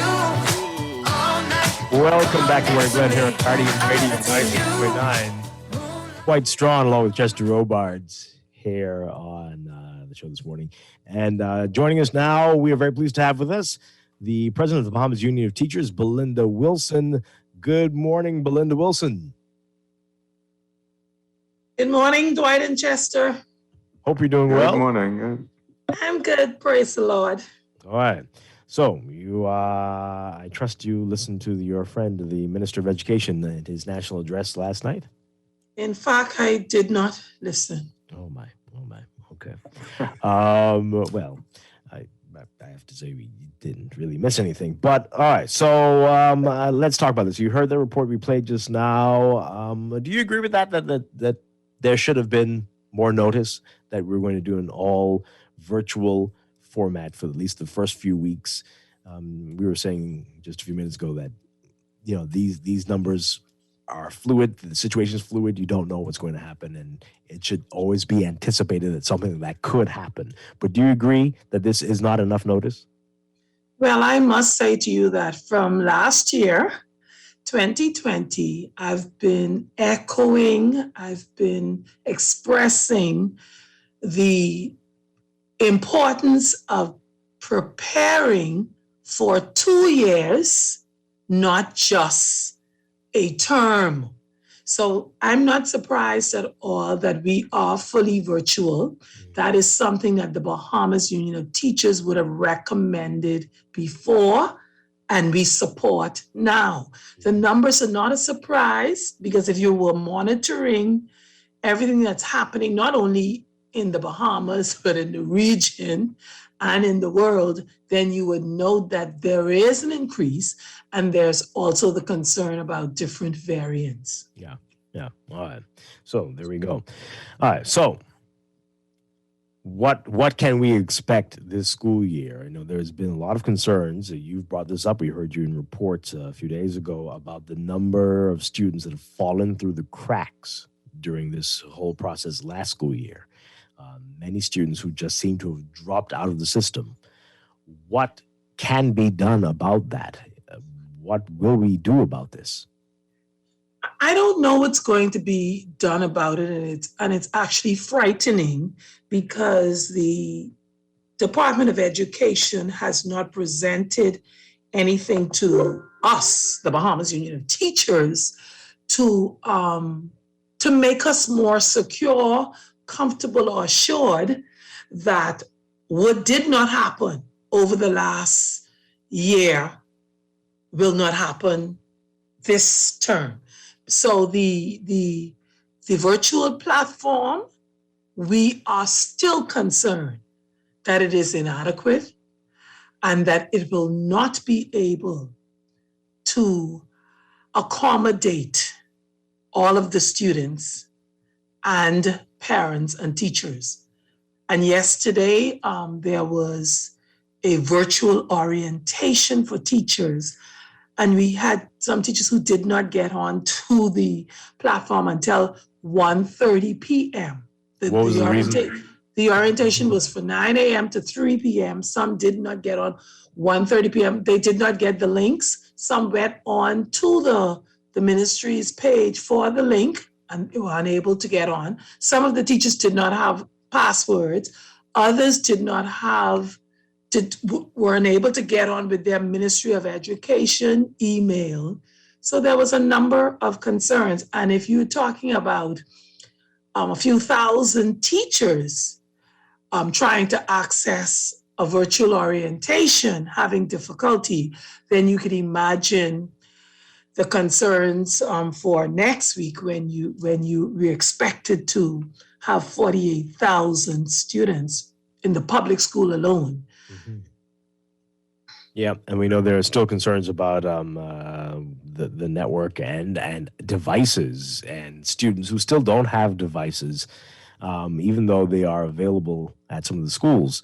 What do you think that's about? Last week when we had the Minister of Education on, he said that parents, and I know you've made these cries before as well, but parents need to take a more active role in ensuring their children do have access to the devices and secure and stable Wi-Fi or data, whatever it is. Okay, the ministry, they boast, and we saw there was a lot of donations to the Ministry of Education of devices from various partners and philanthropists. So I note that they would have loaned those devices to teachers and to students. And I say again, and I stand by what I've said previously, a year later, some of those devices, many of those devices were never used because the devices were not compatible with the virtual platform. I stand by that. Then you would always have that segment of your society who are unable to afford to purchase a device. So definitely, those students should have been identified by now and their parents should have been assured that they would have a device, and those who could not get a device would definitely get the work.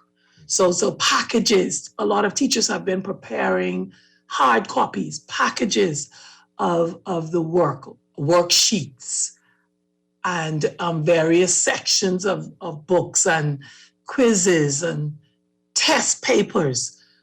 But it seems as though it's an ad hoc. It's being done ad hocly. It's not prepared in the way where you're sure that these are the students who do not have the devices, and hence from the beginning of the school year, we've prepared the packages for them. Yeah. Now, you told us before that teachers have been following up on some of the students, but that they can't continue to do that, I'm sure. But that's been happening. Teachers have been trying to figure out what's going on with the students, acting like truant officers, basically. Well, teachers followed up on their students from the inception of this pandemic. But what I understand from some of the schools yesterday, because, we have shop stewards in all of our schools or union representatives, the teachers do not have their school list as yet. So they don't know who are the students that they're going to be having for this school year. So they're awaiting the list of students. And then remember, some of the students will be new students. So if you're going into grade 7, you're a new student. You're going to a new school. Your teacher would not know who you are. If you're going into the senior high school, where you're going into grade 10, so you could very well be going to that school for the first time. If you're coming into grade 1, you're coming into grade 1 for the first time. So teachers would not know who their students are for the grade 1, grade 7, grade 10, because they are first-time students, most likely into those institutions. So we were of the view that since the registration was being done through the Ministry of Education and not through the schools, the various schools, then on day 1, you would have your list of who your students are for this new school year. Yeah. All right, we're going to break for news. When we come back, we're going to talk to you about what you see as the biggest challenges facing teachers this school year, and more with the BUT. This is Belinda Wilson speaking with us on this Tuesday morning. This is Morning Blend on Guardian Radio 96.9. Stay with us. We're back after news. Johnny Blaze. It's windy. Yeah. DJ Sultan. What's it now? Nice and nice. What's it out here? This is Guardian Radio 96.9 FM, Nassau, Bahamas. News Network Morning Report. Hello, everyone. I'm Charlene Ferguson. Thanks so much for tuning in. Topping the news. Fearing that thousands of Bahamian voters stuck in quarantine could be denied their right to vote, the Progressive Liberal Party has asked the acting parliamentary commissioner to consider special provisions that would permit some of those people to vote. One of the PLP's election coordinators, Valentine Grimes, told the Nassau Guardian they raised the matter in a letter to the acting commissioner, Lovato Duncanson, and in previous meetings, but have not heard back. He said the PLP believes that at the very least, persons in quarantine who are not COVID positive should be permitted to vote. When pressed on the matter, Duncanson said only that the issue will be guided by the Parliamentary Elections Act. He confirmed yesterday that the advanced poll has now been set for September 9th. Jasmine Brown has more on that. This advanced poll, which is scheduled to be held on September the 9th, 2021, we have estimated that approximately some 30,000 applicants are eligible to apply to vote during the advanced poll. Acting Parliamentary Commissioner Lovato Duncanson explained just how many people are eligible to vote in the upcoming advanced polls.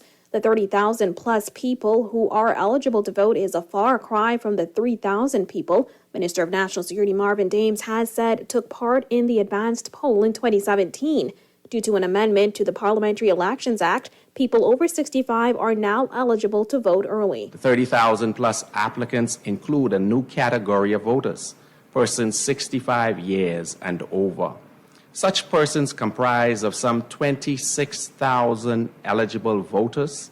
However, out of that 26,000, it is estimated that on the islands of Grand Bahama and New Providence, approximately 20,000 individuals will apply or can possibly apply for the advance poll. During the 2017 advance poll, many people were forced to wait up to 5 hours to vote, and others were prevented from voting because their names were not on the register. Voting only took place at the Kendall Geolysix National Gym. Duncanson announced that voting centers on several islands, the U.S., UK, and a few Caribbean countries will be operational for the advanced polls in order to avoid a repeat of 2017. He says 9 voting locations will be open on New Providence and 4 on Grand Bahama. On the island of New Providence, the H.O. Nash Junior High School has been identified as an advanced poll voting location. H.O. Nash is scheduled to accommodate voting for constituents in the Fort Charlotte constituency, Garden Hills, C.R. Walker High School, Doris Johnson High School, C.I. Gibson High School, the Government High School, Sadie Curtis Primary School, Gavin Times Primary School, C.V. Bethel High School, Anatole Rogers High School, and Gambia Primary. Officials at the department are also encouraging those who are eligible to vote in the advance polls to apply online. As of Monday evening, there were 194,547 people on the voter register. Reporting for Guardian News Network, I'm Jasmine Brown. With 159 new COVID infections recorded Sunday, there have now been more COVID infections recorded in this month than any other month during this entire pandemic. 2,625 new cases have been confirmed so far this month, with still 7 days to go.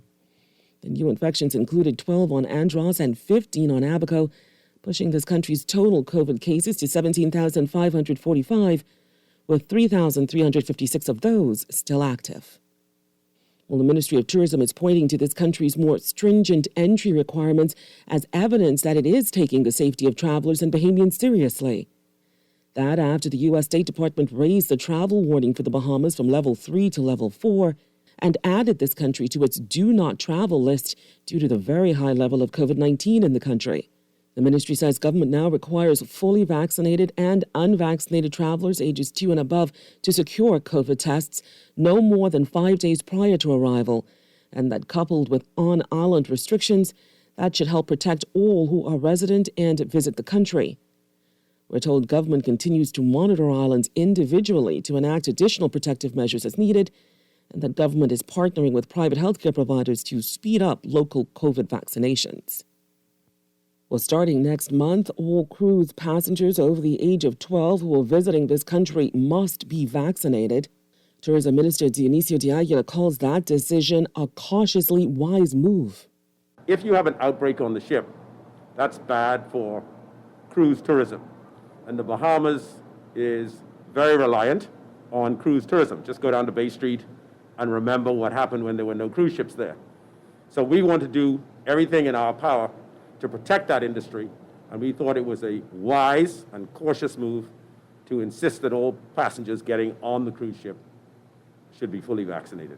Well, the new travel requirements have forced some cruise ships to offer refunds to passengers, and while de Aguilar admits some companies were not happy about the new vaccination rule, others got that it is just the best decision. So the cruise ships perfectly understand. We would have consulted with all of them to find out what their reaction would have been. Some were not terribly supportive, but by and large, the majority of them perfectly understood. And it's good for business. Well, Education Minister Jeffrey Lloyd is defending government's decision to return to virtual learning when schools reopen this fall. In a back-to-school address last night, Lloyd argued that with the current surge in infections, it was the most logical way to keep everyone safe. It is now an indisputable fact that the country's health resources, both public and private, are fully maximized. And while our schools are generally safe, with a healthcare system already under severe strain, the ministry considers that out of an abundance of caution regarding containment of the possible spread of COVID-19, the Ministry of Education considers that online instruction is best at this time to assist the country in reducing the chances of experiencing a spike in COVID-19 cases. Again, as the aim is to get our students back in school face-to-face, but we will not put their health and their lives at risk, nor the lives of their teachers, administrators, parents, and staff. With many parents now back to work, Lloyd acknowledged the challenge which virtual learning could create for some families, but he said face-to-face learning could resume eventually. We are not insensitive to parents and guardians and their child care needs, and we ask you please to consider carefully the reason for our decision and to bear with us during this brief period in your child's lives. This decision, of course, will be reviewed constantly, weekly, we hope, with the hope that we will return to face-to-face as soon as the public health condition permits.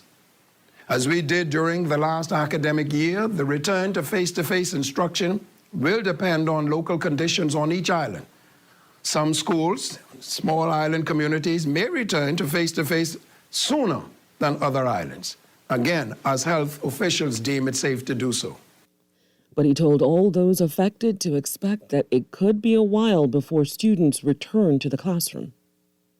The Ministry of Education will continue to monitor closely the state of this ever-evolving public health challenge to determine when it is safe for our students to return to our campuses. Just a note, if the infection rates and challenges to our healthcare system continue without respite, online learning will probably dominate the way we deliver instruction in this upcoming school year. He noted private schools would have to obtain written approval from the ministry to resume face-to-face instruction. The public school year begins Monday. And former Governor General A.D. Hanna will lie in state at the House of Assembly this morning. He will remain there for public viewing until his state funeral, which is now set for this Thursday at Christ Church Cathedral. During the ongoing period of mourning, the Cabinet Office says the national flag will fly at half-mast throughout the country. Stay with us, there's more news after the break. When I had got prostate cancer, my family didn't know if I was going to live. At Cancer Treatment Centers of America, within days, I got an appointment. They presented me with treatment options, and we set up a robotic prostatectomy. When my scans came back, there are no signs of cancer. They don't see you as a number, they see you as a part of the family. I'm going on with my life. That's a real gift. Call us at Cancer Treatment Centers of America. At Apex Award Signs and Engraving, the name says it all. The country's trusted name for trophies, plaques, corporate seals, rubber stamps, badges, bumper stickers, traffic and street signs, keychains, t-shirts, interior signs, restaurant menus, and so much more.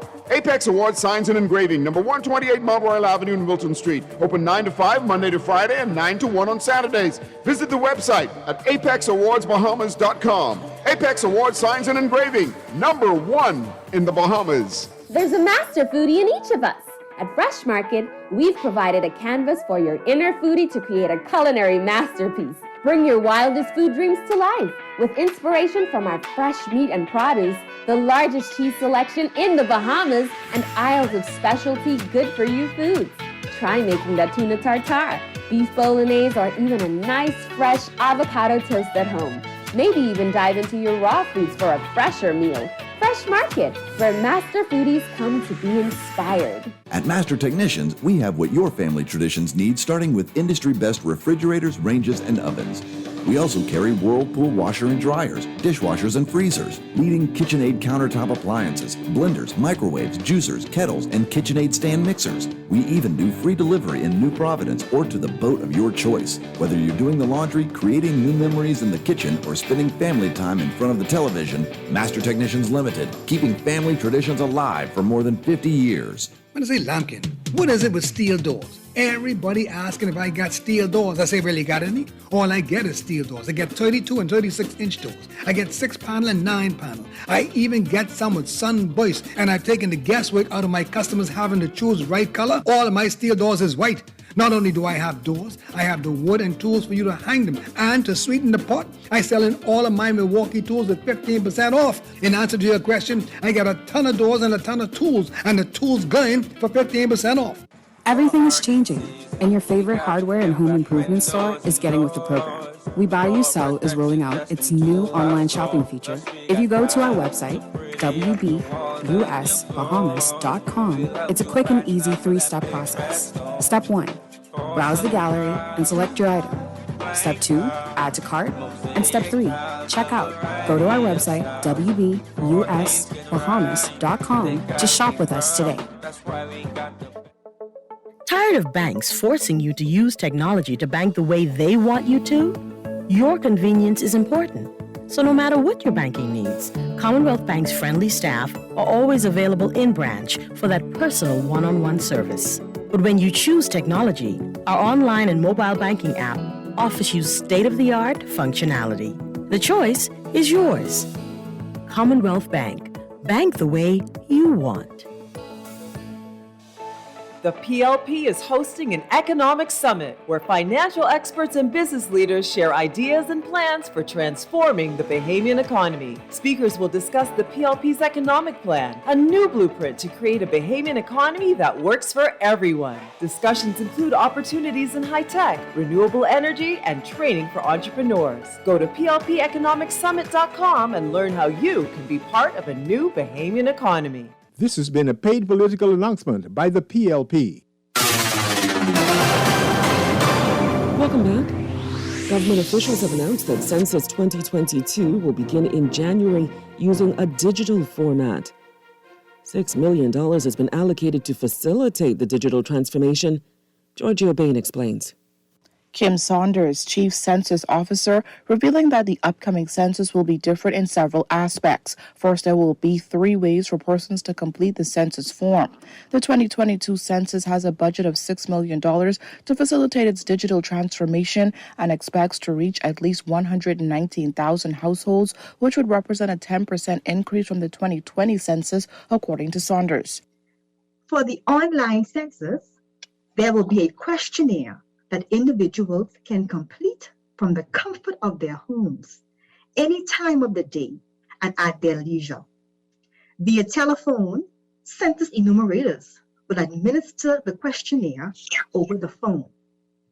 Finally, the traditional in-person interviews will also be conducted. Pre-census listers are currently on the ground, according to Saunders, who called on residents to cooperate by filling out forms listers are providing. This will also allow residents to choose how they want to participate in the 2022 census. Census includes all residents of the Bahamas, all persons who live here, who call this country their home. So that's our definition. Usual residents, those who have spent 6 months or more in the Bahamas or intend to spend 6 months or more in the Bahamas. Listers are facing some difficulties in the field. In Providence, I think it's going pretty good. We have had some challenges. Our initial deadline date was the end of August. We have extended it to an additional month. Mrs. Lowe would have referred to a few challenges we've had in terms of some of our listers have been bitten by dogs. There has been, of course, in all situations, there are non-responses. Listers have wrapped up pre-listing on Grand Bahama. Enumerators are expected to be deployed to the Family Islands in the coming weeks. More information, including tutorials on how to properly complete the online forms, are set to come out by the end of the year. Reporting for the Guardian News Network, I'm Giorgio Bain. That's going to do it for local news. Stay with us. AP News is next. Summer is here, and Shell presents a summer of fun. Win $30,000 in prizes when you spend $20 in fuel at any Shell location, now through September 10th. Experience incredible hotel stays in the Family Islands and Nassau. Win thousands of dollars in fuel, groceries, and electronic devices. Fuel up today and submit your receipts by WhatsApp, email, and Facebook. Follow us on Facebook for more chances to win with Shell. Terms and conditions apply. Elevate your home with BTC's super fast fiber internet plans for the best speeds to stay connected. Get 50% more savings with us and speeds starting at 100 megabits per second up to 600 megabits per second. Enjoy the ultimate internet experience for all your work, study, and entertainment needs. Plus, get unlimited mobile benefits when you add it to your home internet plan. Upgrade or sign up today. Visit any BTC store or btcbahamas.com. Conditions apply. Be outright prepared this hurricane season. Here's a preparedness tip from BOP Kids Entertainment. Not our first priority when thinking of preparing for a storm, but definitely a good idea to consider. With the possibility of power outages and loss of telecommunications during a major weather event, cell phone and tablet batteries will only last so long. What will you use then to occupy the kids in the event of a prolonged outage or if you need to take cover in a shelter? It's a good idea to have your children's favorite books, non-electronic games, and puzzles packed in a waterproof container and ready to go just in case. You can thank us later. Be outright prepared this hurricane season. Follow UseBop on Facebook for more helpful tips. Your big day coming, what you want? I know, but yours ain't too far behind, eh? Anyhow, I want Junior to give me washing machine. Washing machine? What you want washing machine for? Well, since Junior working on the island now and 3 people got to use your car, I figure we could wash right here. You got line, eh? Not yet. And if you wash here, what we can talk about? That's true. If you wash here, how we can catch gaps, eh? That's true, eh? And if you ain't got no line, how we post to drying if you wash here? That's true. Okay, so what you want Junior to get you again? $1,600 worth of tokens. That's how much the washing machine costs. Now you're talking, and I'll reserve the car for every Saturday. Gone for that. So what you want for your big day? Half of them token. My lord. So we wash. We washes you, cleans you, presses you 24/7.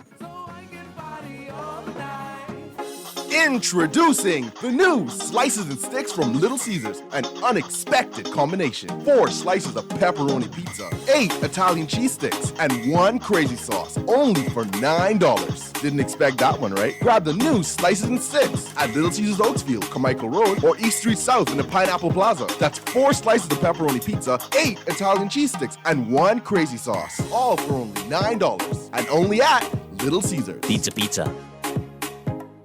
A bus up in Sunrise the other day in a Catchman's Wallace with a DualSense PlayStation 5 wireless game controller in hand. Or she had an Astro A10 Pro gaming headset on and she was going to town in Fortnite. I say, well, mother, you was a gamer too? She say, child, is this COVID? I say, oh. She say, yeah, it caused me how to learn how to do gaming to communicate with all of my grandchildren them. See, I beating up on this little one right now. I say, yeah, but according to that score, you losing. She say, yeah, losing a couple of points, but I winning plenty love. Now get your gaming gear at Sunil's Suntronics, number 112 Montrose Avenue. Stay connected. Push to talk connected from Cable Bahamas. Buy 5 push to talk devices and get 1 free. Stay connected with your crew wherever, whenever. Buy 5, get 1 free. Push to talk from Cable Bahamas Business Solutions. Service provided by Alive. Believe in best. For more information, email businesssolutions@cablebahamas.com or call 601-8911. Limited time offer, stipulations apply. This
Here on Guardian Radio 96.9. We are streaming live on GuardianTalkRadio.com and on the Guardian Radio app for smart devices. We're also on your televisions on Cable Bahamas Channel 969 and BTC Flow Channel 612. You can tweet us at Morning Blend 969 or Facebook.com/Morning Blend 969. Text us 422-4796.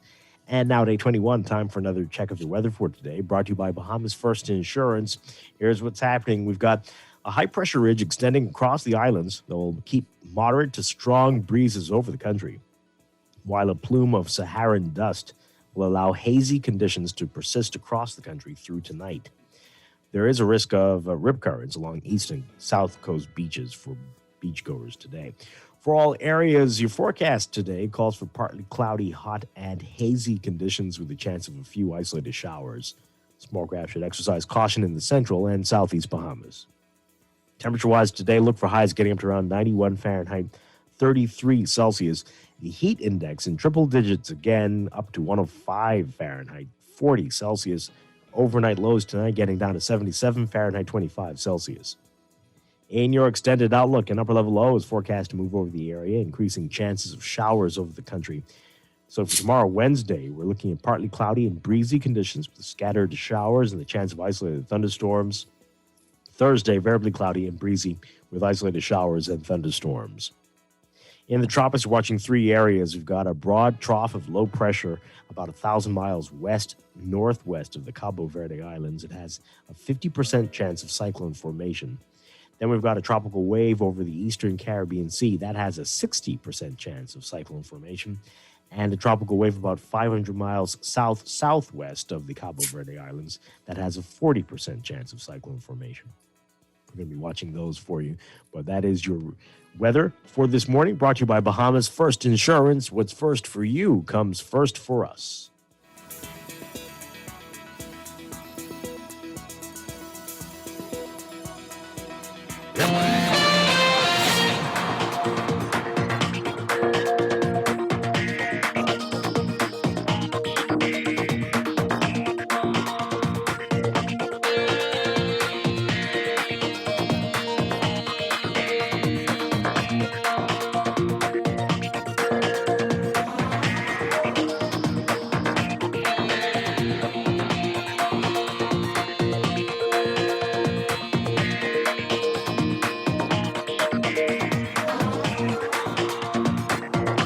Traffic for this morning. Here's what's happening in your real-time traffic. We've got Balboa Highway heavier traffic now at this hour from just as you're approaching Harold Pond. You'll notice that in the northbound lanes up to Tonic Williams-Darling Highway. Gladstone Road also busy for you the closer you get to JFK Drive in the northbound lane this morning. Elsewhere, Blue Hill Road. I got a couple pockets on Blue Hill Road. North of Soldier Road, you'll be seeing that. Heavy traffic there in the northbound lanes heading towards Independence Drive and the roundabout. Then near Carmichael Road, especially that junction with Carmichael, and eastbound Carmichael also getting busy this morning so far. Other hot spots for you, just some of the major intersections and what we've been seeing so far with Soldier Road near Windsor Place and Soldier Road near Old Trail Road. And Old Trail is busy this morning, especially as you approach Robinson Road northbound and getting off of Robinson there. So keep that in mind. We've got a number of schools in the area, and those are going to be your hot spots for this morning so far. That's your real-time traffic and your morning blend traffic alert, brought to you by RBC Royal Bank, banking reimagined.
are on the road must have a code.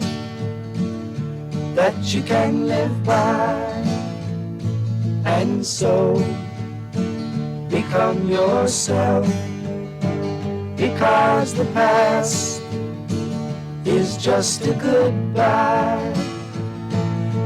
Teach your children well, their father's hell did slowly go by, and feed them on your dreams. We are back here with Morning Blend on Guardian Radio 96.9. Dwight Strachan with Chester Robards. We are talking with the president of the Bahamas Union of Teachers, Belinda Wilson.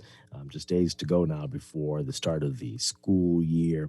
All right, so we've mentioned the issues with the virtual learning and the challenges that we saw last year. Do you see that as the biggest challenge facing teachers this year, or what do you say is of most pressing concern right now? Well, I just want to say that there are three things that we wish, we hope, we pray can happen.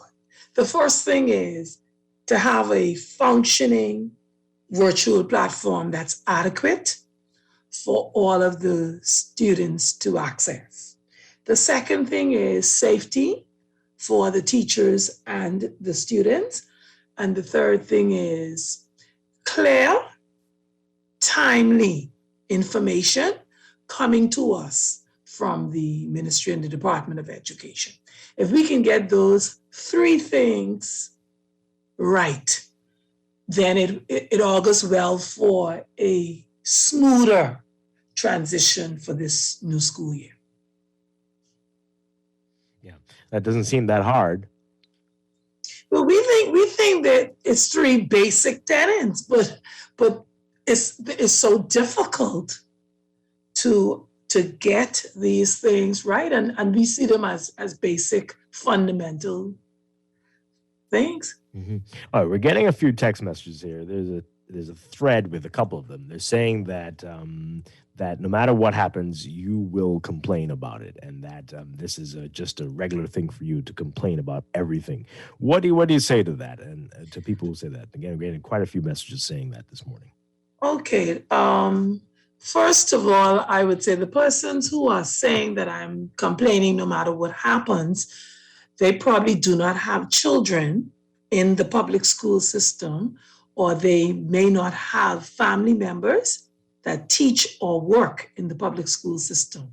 Because if they had firsthand knowledge of the things that I raise, which is my duty to do and my obligation to do as the president and the leader of the union, is to highlight the concerns and to offer recommendations.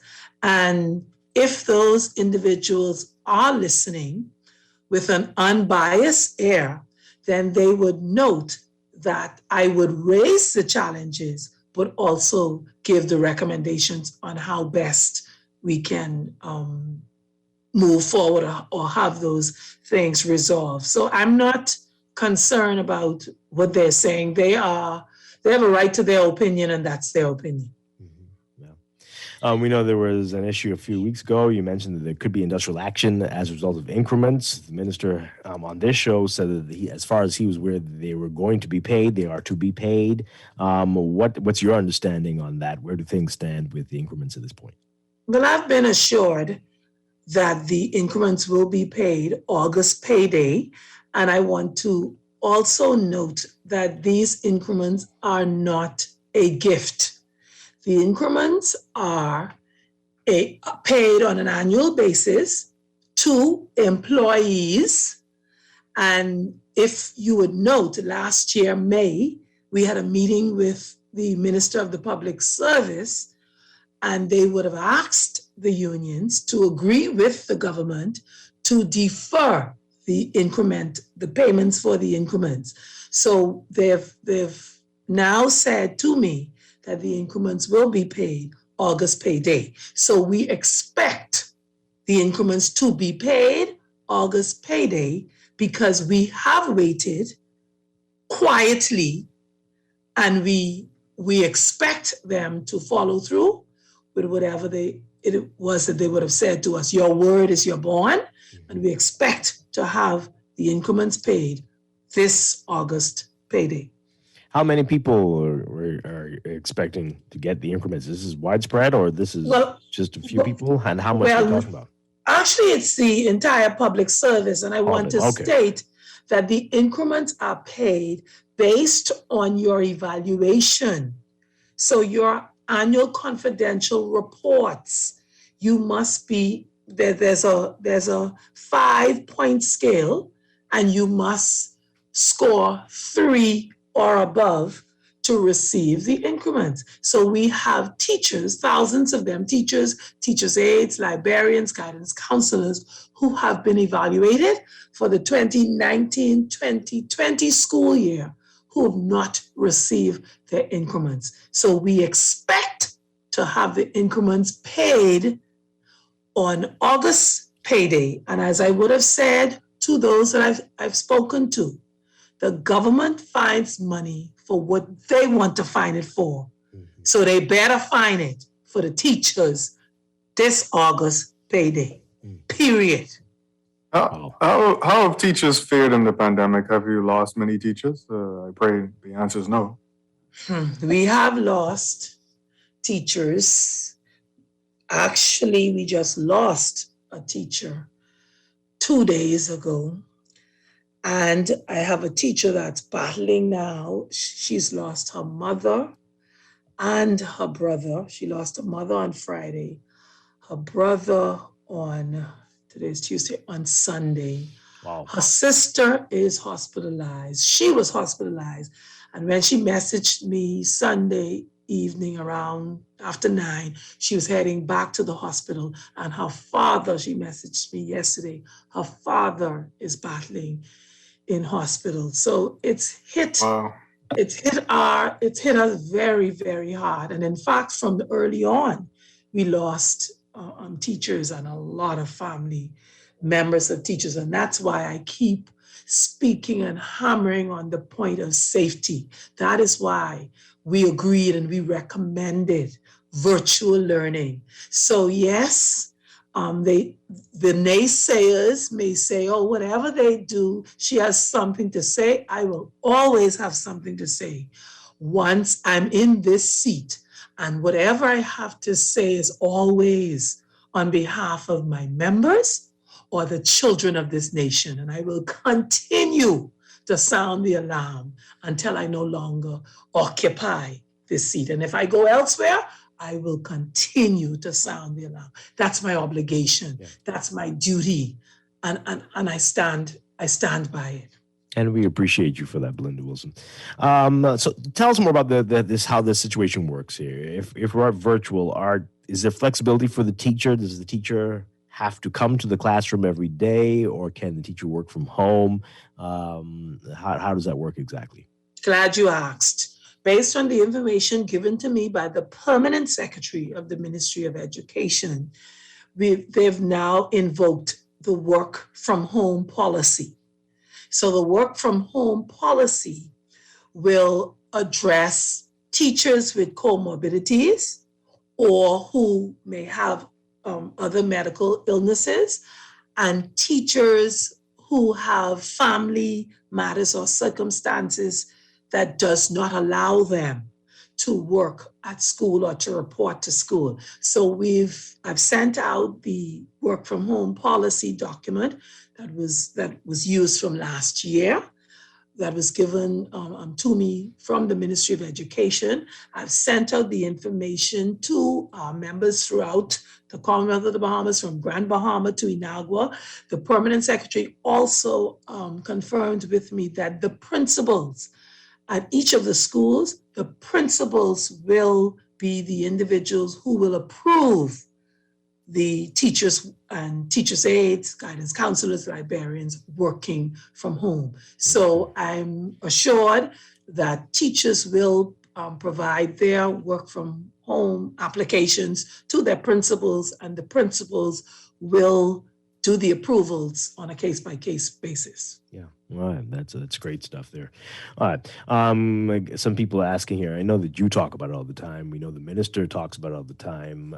We talk about it all the time. Parental involvement. But this texter is saying they're not hearing much about that. I'm surprised. But let's talk about it and how much of a role with so many students who seemed, as we mentioned earlier, just dropped out of the virtual learning platform, just haven't been logging on, taking part in this. How much of a problem, does this problem lie at the feet of the parents here? I believe that the Parent Teachers Association of each of these schools, and I believe the 171 schools throughout the Bahamas, they have Parent Teachers Associations. And I believe that they've dropped the ball, because just like people say, oh, she's always the one saying this, she's saying that. No matter what they do, she will say something else. But if the Parent Teachers Associations and the school board members would lend their voices to the concerns that I raise, and they have the same involvement that I have with the schools, so their children are in the schools, so they are quite aware of the concerns. And it baffles me as to why the Parent Teachers Associations and the school boards are not speaking, are not out front along with the union, agitating for change or agitating for information, because the Parents Teachers Association very well can be the vehicle to get information to parents before that information goes widely to the public. But parents are getting the information the same time as the general public. So the Parent Teachers Association, the presidents, you holding positions, you have titles. Use your title to influence leadership to ensure that your children are getting the best or quality education and in the safest learning environment. I hear you, the PTAs, but I mean, are there going to still be some parents who just won't be checking, no matter how active the PTA is, and won't come to the meetings even outside of a COVID environment, just will kick up a storm when report card day if we're lucky, but otherwise don't really care so much? Do we have a larger than we should number of parents who fall into that category? Sadly, that's a reality. We do have a category of parents who don't care. We do have some parents who, I guess, don't know how to navigate the system. However, there are neighbors, there are teachers, there are the guidance counselors, they're the churches, they're the community centers who help to fill that gap. So again, education's responsibility is to ensure that the students between the ages of 4 and 16 have access to education. So as we have it now, the Ministry of Education, they are the individuals who are registering students. So they should know which students should be registered in each school. So if they note that the number of registrants is much lower than what should be there, then the Ministry of it's incumbent upon the Ministry of Education to put together a plan as to how do we reach out to these parents of students who we do not see registering or who have not enrolled in school or participated in school for the last year and a half. Mm-hmm. Well, okay. So we have to be the brother's keeper. So the parent who has dropped the ball, then there has to be a mechanism through education to ensure that we catch those students. In the absence of that, in the absence of more active PTAs, is there anything else that can be done? We know that you had recommended, I believe, that some of these students not be allowed to go into the next grade. That hasn't happened. Is there another way so that people can really pay attention to what's happening here? But it goes back again to what is the empirical data? Where's the statistics that education has? And they have an entire planning unit. So in my view, you would use that information that you have. So if you know that there's X amount of students, okay, from the director of education, there are 30% of the students who never, from the inception, logged on to the virtual platform. So you're talking about 14,400 students never engaged from last year, March. So I'm sure if the data of that 14,400 students, the director of education should know what schools they're from, which areas they live. And so you would use that data to set up centers for these students so that they can access education. See, we know what the challenges are, but you are in leadership. And when you're in leadership, it's not to highlight, especially when you're in leadership and you have the remit to make the changes and to solve the problems. So we don't want to hear from you that there are 14,400 students who never went to school for the last year and a half. What we want to hear from you is we've identified them and we have a plan to ensure that they access education. So our plan is there's learning centers in the various constituencies or communities.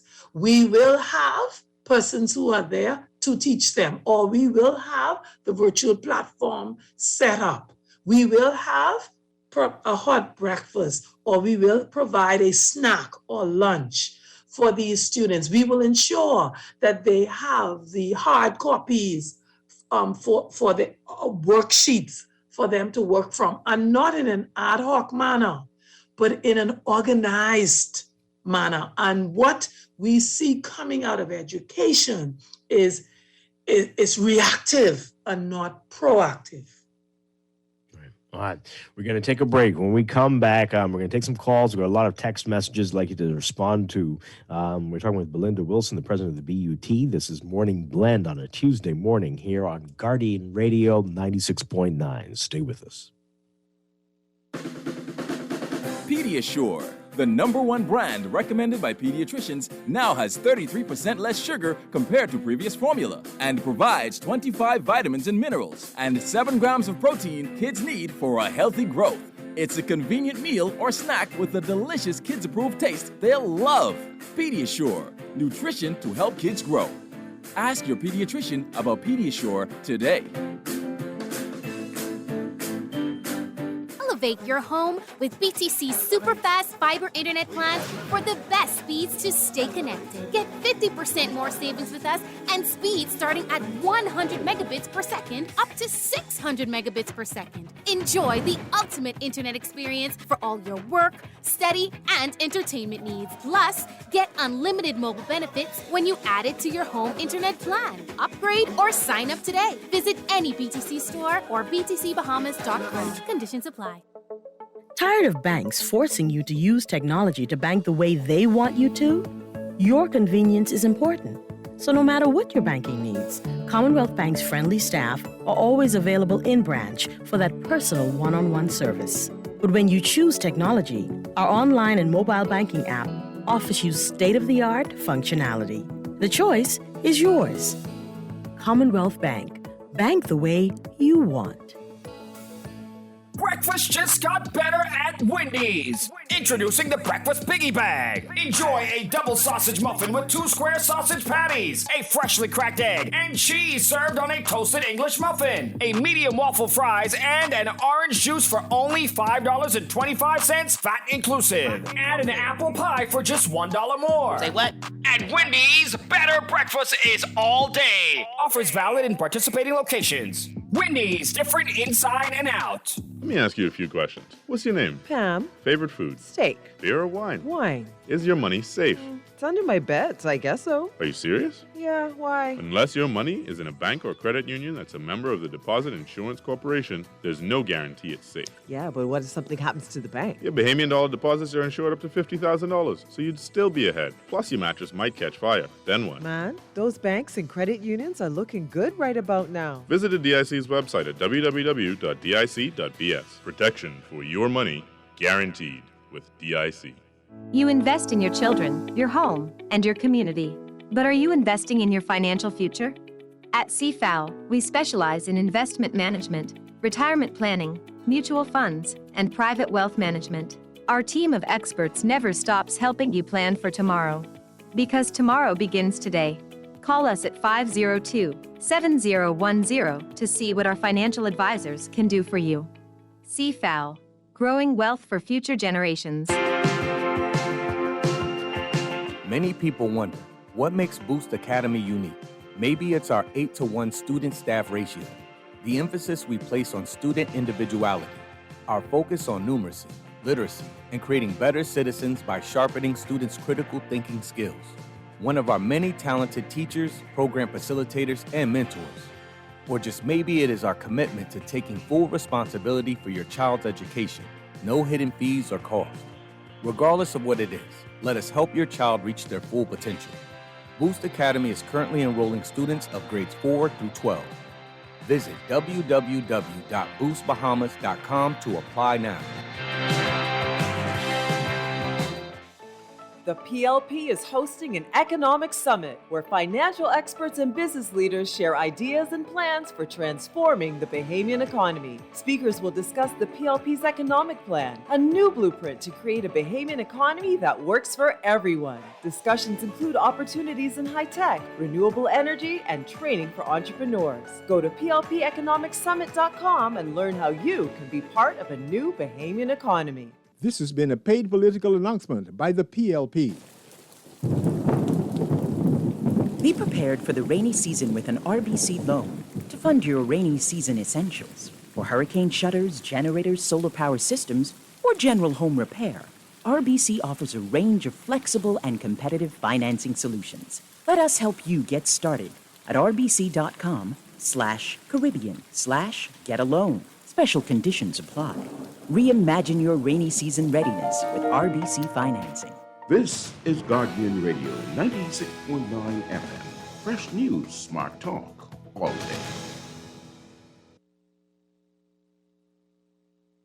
Who are on the road must have a code that you can live by, and so become yourself, because the past is just a goodbye. Teach your children well, their father's help did slowly go by, and feed. And we are back here with Morning Blend on Guardian Radio 96.9. Dwight Strachan along with Chester Robards. We're talking with Linda Wilson, the president of the Bahamas Union of Teachers. You can call us 323-6232, 325-4316, 325-4259. Tweet us, Facebook us, text us, 422-4796. All right, getting quite a few messages here. Somebody says here, we, the teachers at BTVI, would like to know when we should expect our back pay. We're tired of the holdup. Some of us are the only ones working in our homes who experience death, and this is a very difficult time for us. Dwight, please let the minister know that BTVI teachers would like our back pay as well. They don't fall under your union, though, is that right? No?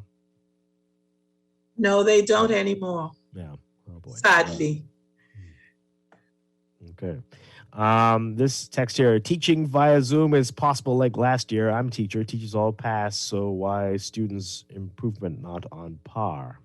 Increment deferral was made on economic situation, which have not changed. Few teachers have lost personal income as compared with hotel employees. Pressure for increments is unreasonable. How do you respond to that? What do you say to that? I understand the financial environment of the country, and my heart goes out to my colleagues in the hotel union and other persons, some of my family members who are unemployed at this time. I must say that I believe the Bahamas Union of Teachers, we've been very calm, quiet, and we've worked with the government. These increments were deferred. The government has informed me that they will be paying the increments, and so we expect to get the increments. All right. This text here: what do you think it will take to unify the ministry and the union? You have great ideas. The government sometimes ignore them, but the government has great ideas, but it's met with resistance at times. But in all of it, the children are the ones who are falling behind. Where do you see this going in the next 10 years if there is no change? Well, I believe that persons who are in leadership have to learn to have an open mind. And whenever there is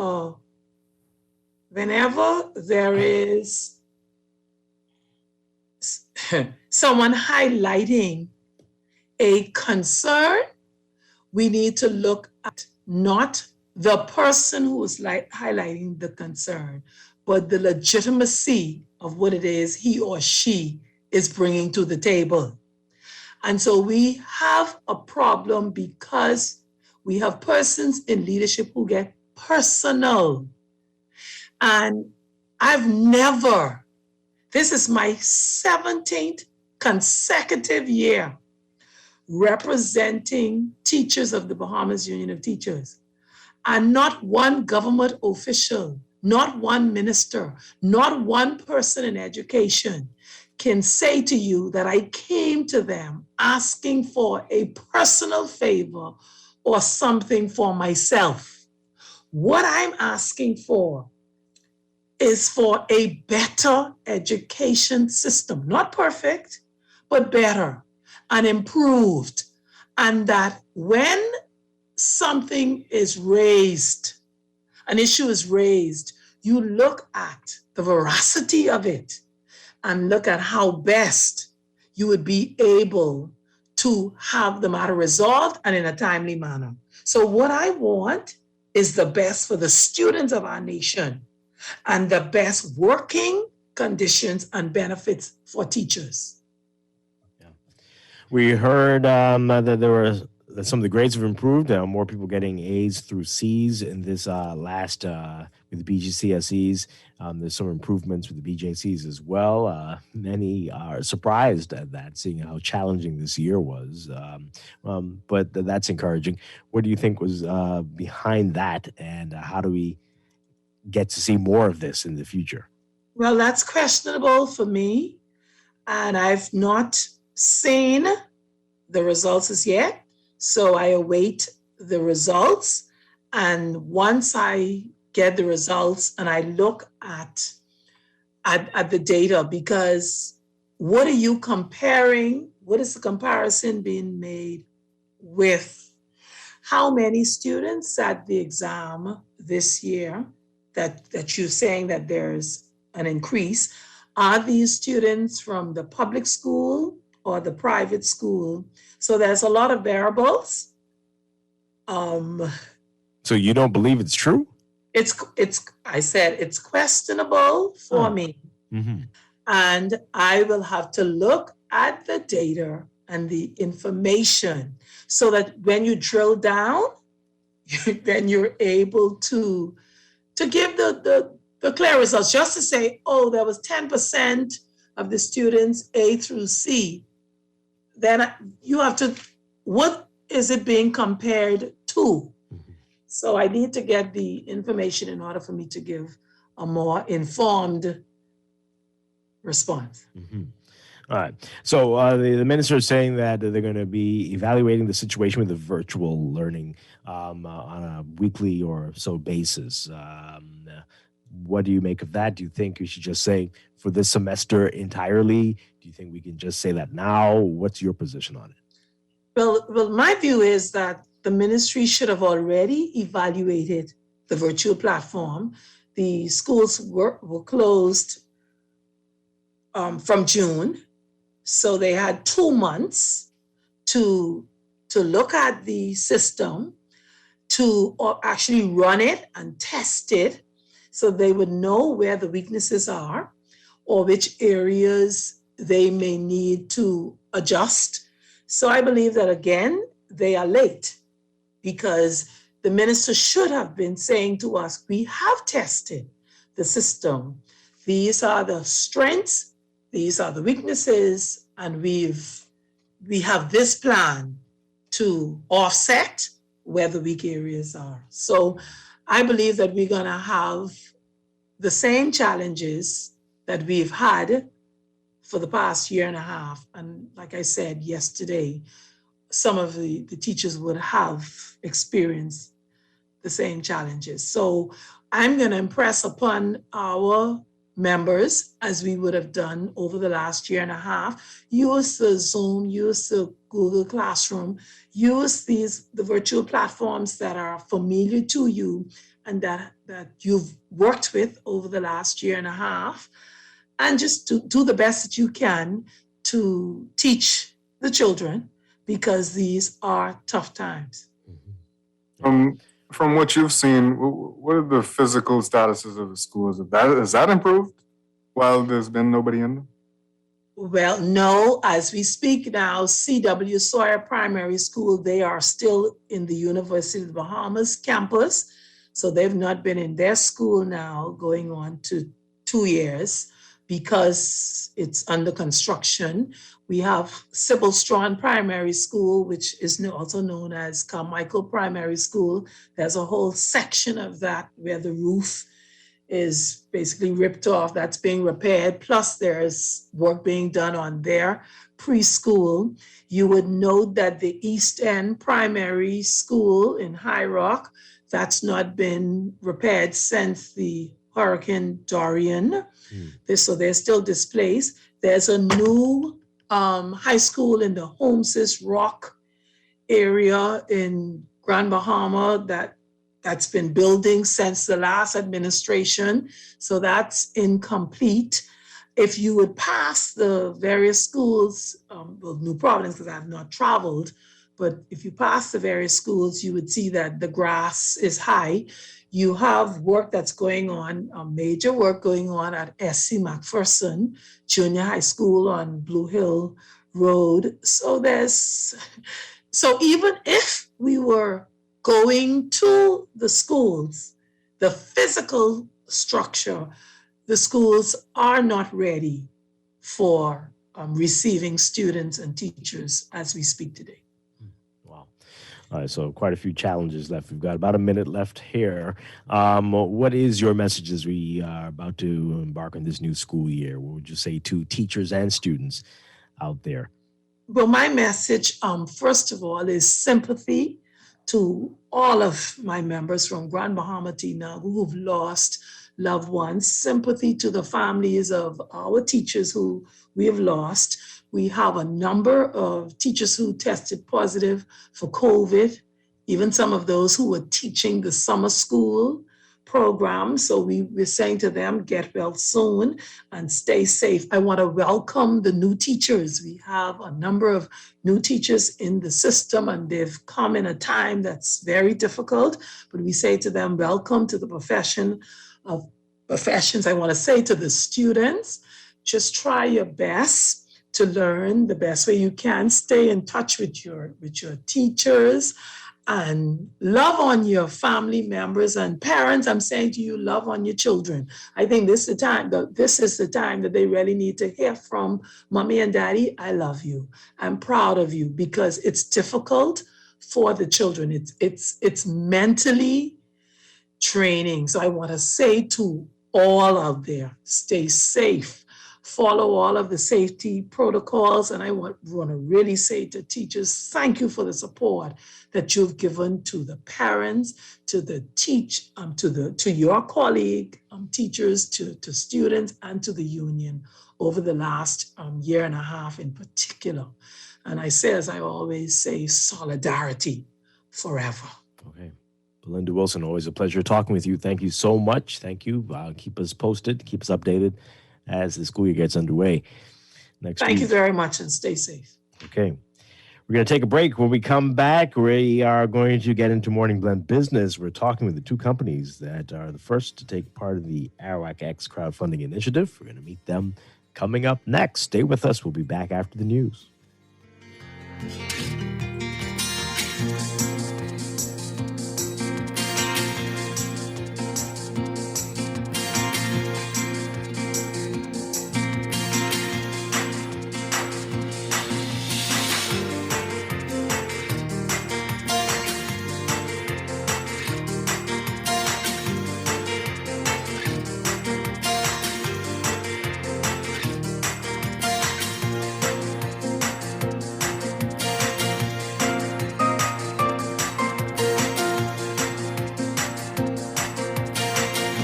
This is Guardian Radio, 96.9 FM, Nassau, Bahamas.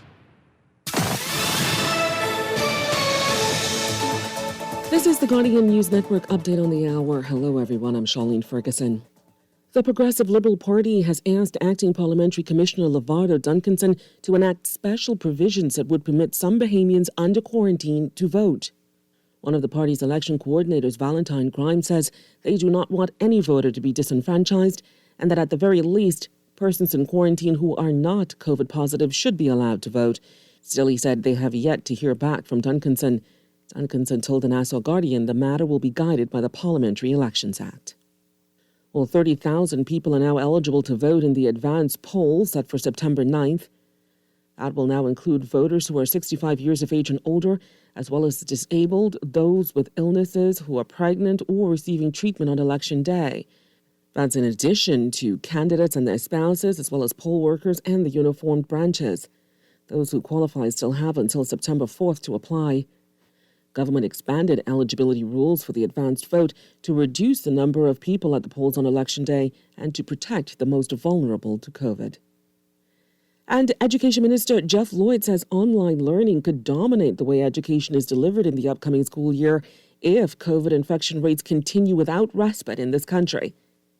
In his back-to-school address last night, he explained his ministry's return to virtual learning was the best way to protect students, teachers, and their families. And while he said face-to-face instruction could return faster on family islands where less COVID cases exist, he added how and when students return to campuses will be guided by health officials. That's what's making headlines at this hour. Stay with us. AP Update is next. I'm Rita Foley with an AP News Minute. There's a lot of unhappiness among America's allies about how President Biden is handling the withdrawal of military forces in Afghanistan. As desperate evacuees continue to be flown out of the country, CIA Director William Burns visited Kabul to meet with the Taliban's top political leader, according to a source. We do not know what they said to each other. Meanwhile, Zia-Ullah Omer, a translator for British forces in Afghanistan, is in England, remembering what the Taliban did to him and his family in 2018. They beat my wife. They drug her. They took her from the hair and drug her to the gate. In the year 2018, they killed my son. He said he had to run from house to house every month to escape the Taliban. They found me there as well. I escaped from there, went to other place in Kabul. They found me there as well. And I was escaping. I'm Rita Foley. This is Guardian Radio, 96.9 FM. Fresh news, smart talk, all day.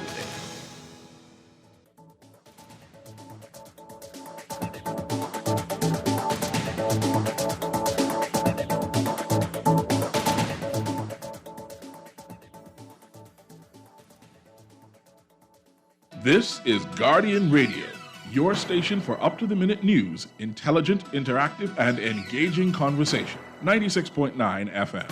The views and opinions of the hosts and guests are their own and do not necessarily reflect the position of the management and staff of Guardian Network.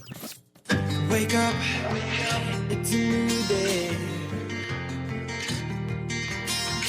Wake up, it's a new day.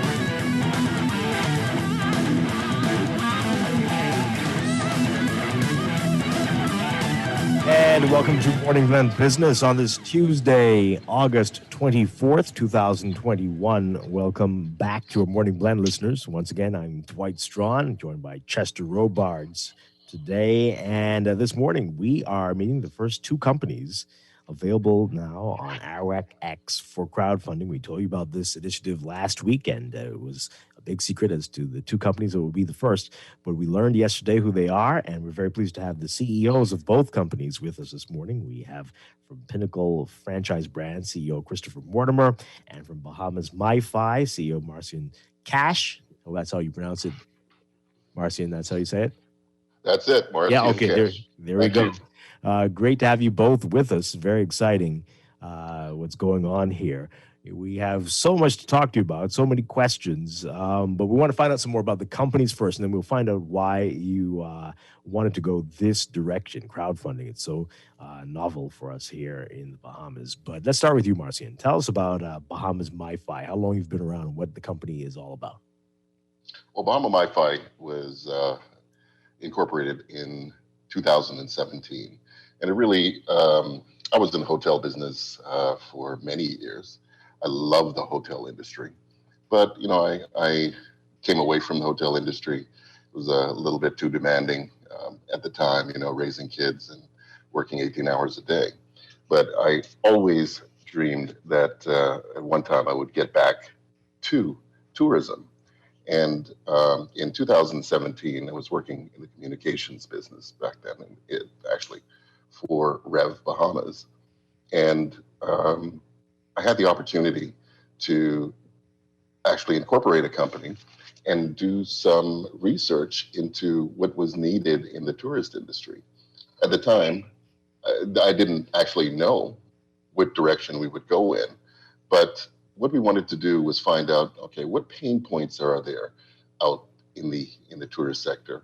What are people looking for? What do they want? What would they like to see? Okay, what kind of experiences they've had? But we always look at the business from two sides. We look at from the tourist side, as well as from the business side. So we also wanted to know what pain points the tourist businesses have. And that was the interesting. That is where the company came together. Now, you asked about, you know, what is it that we did or what is it that we do? Right. Well, we basically are a marketplace platform. Now, to put it in perspective, I think people use marketplace platforms all the time and don't realize what they are. Google is a marketplace platform, so is Amazon. And then, of course, you have all of the travel companies, Travelocity, Hotwire, you name it. They are all connecting buyers and sellers.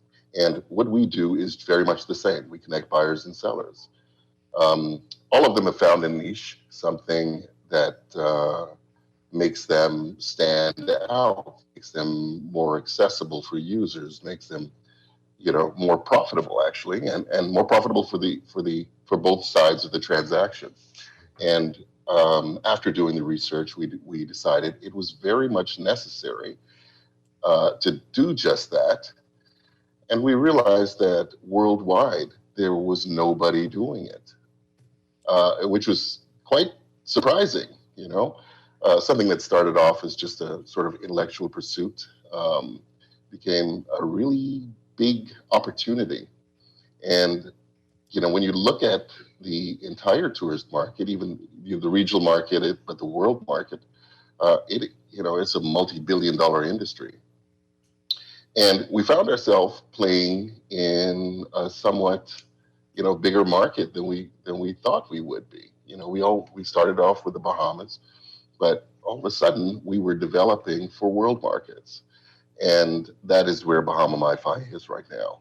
4 years later, lots of research, lots of R&D, many iterations, failures, and successes, and we have a company and a platform that no one else has.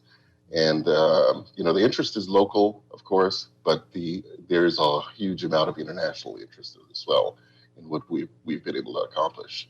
Okay, wonderful stuff. All right, so we're going to get back to you in about in a few minutes to find out why crowdfunding. We're going to get to that in a bit. So Chris Mortimer, Pinnacle of Franchise Brands. We know you, of course, from Outback Steakhouse, and we know you from Galleria Cinemas. But this is interesting. And I know Chester and I were trying to guess which restaurant this was going to be. We were very wrong. We were very far from it. But Red Lobster, that's quite interesting. Tell us about this and why you think Red Lobster will work here. Good morning. Good morning, Dwight. Good morning, Chester. Good morning, Marcy. And how are you guys? Hey, great. Good, thanks. Well, wonderful. Well, Pinnacle Franchise Brand was actually started in 2019.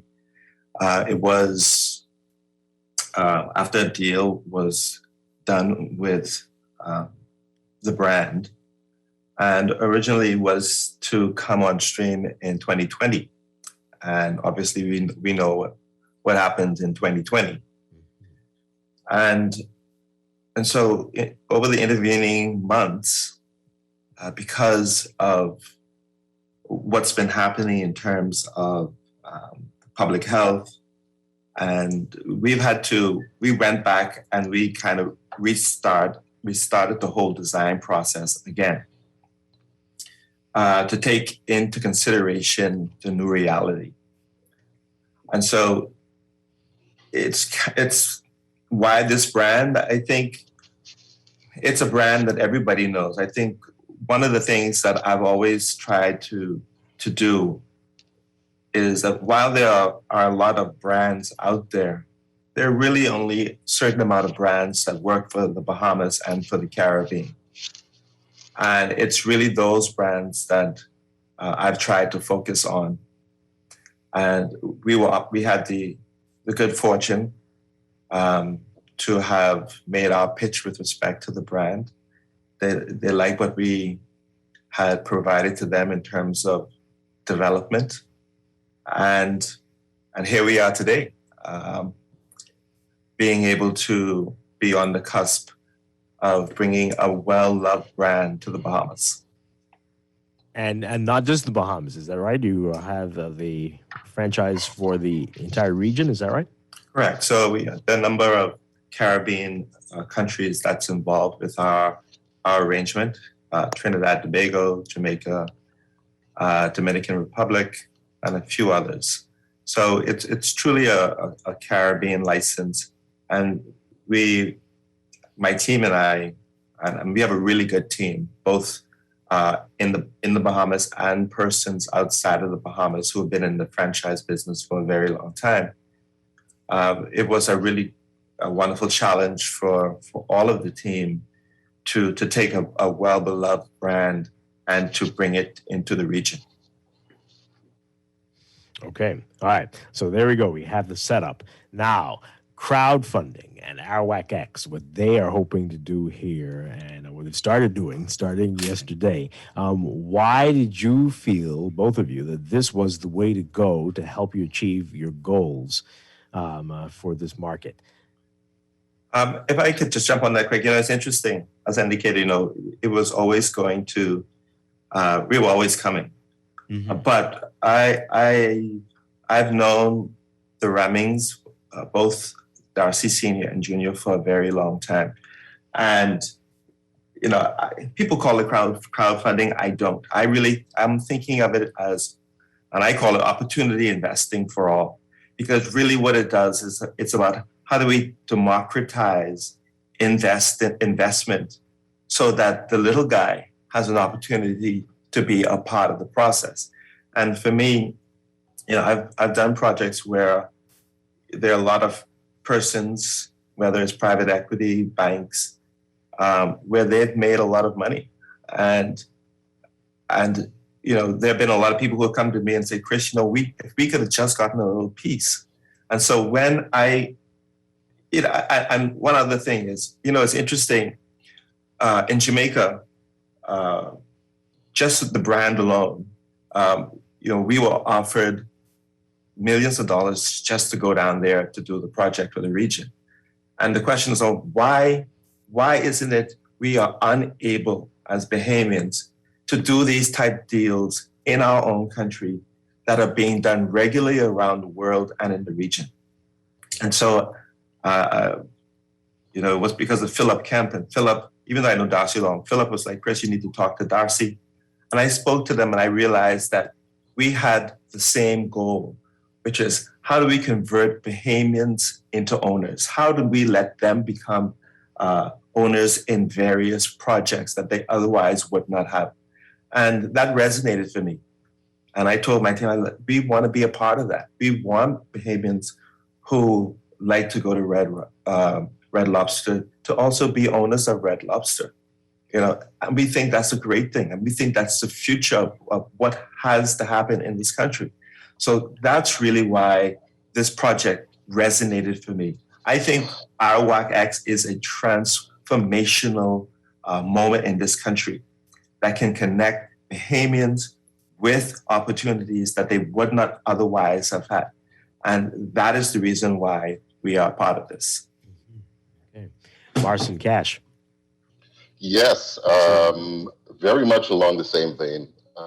However, as our business opportunities grew and we saw, what was possible to do, of course, the investment in the company itself had to also grow. This company has been self-funded, by me for years. And as the company started to grow and we saw where we were going, it became obvious that we would need some capital injection. And the first way we thought about doing that was, of course, by private equity, which would mean, me basically selling a part of the company, more than likely to a foreign entity. And of course, as you know, in the past, a lot of Bahamians have had to go that way. And when you go the private equity way, there's nothing wrong with private equity, of course, but usually the Bahamian ends up giving away quite a substantial amount of the company's equity. And, in talking to DRC and the guys at Arawak X, I was I've been following them for quite a while, their development as well. And the opportunity to be able to actually get Bahamian ownership and also leverage the amount of equity I could, let's say, parlay over the course of the next few years is something, and that's the model that everybody globally follows, right? Doing crowdfunding, having the opportunity to get Bahamian ownership in a company that's 100% Bahamian, vested in the Bahamas, top of the line when it comes to technology and the business potential of, many, many tens of millions, hundreds of millions of dollars, that I could not say no to that. That really was the crystallizing factor. Yeah. All right. So let's get into some specifics. What you are hoping to do with the money that's raised, why this is important for you, and how much you're hoping to raise. Let's get into all of that, those numbers there. All right. So who wants to start us off? Well, we are aiming at $2.1 million. A substantial amount of that is for the final development of our platform. We're at about 75% at this time. We're about 2 months from having a working prototype, and quite a bit of the money, more than a quarter of the money, will go there.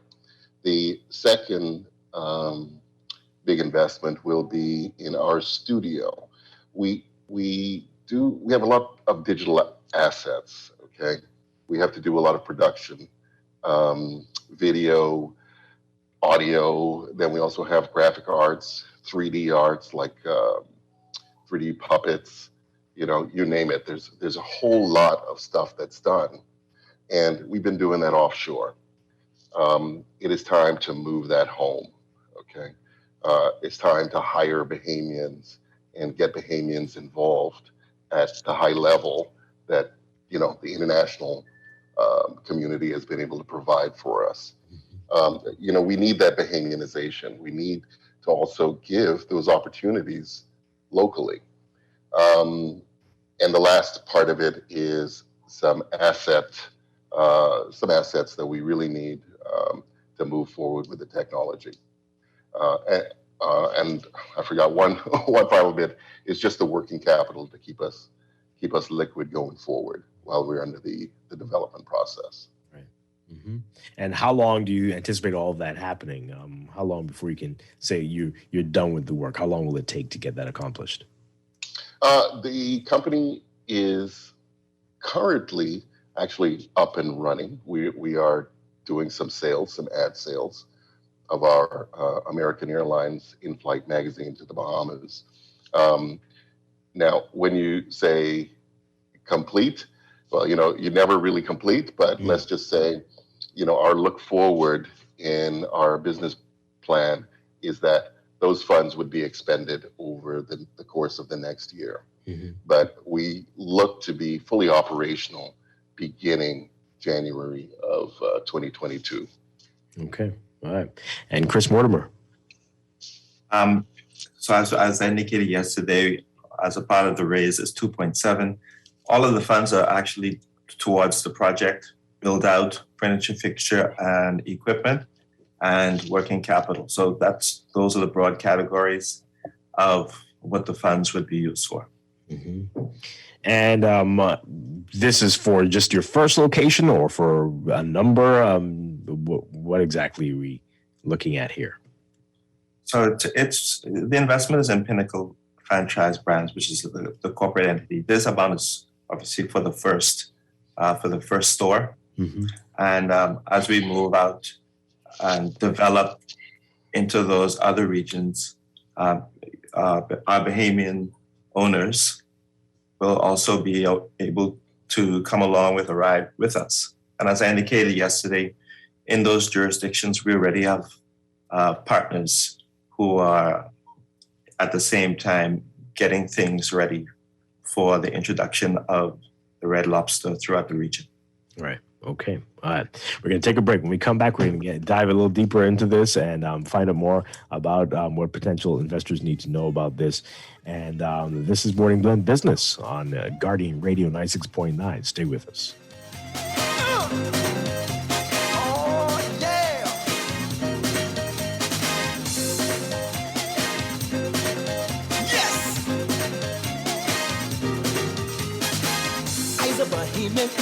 Hair born and bred. I don't want to live nowhere else, even when I dead.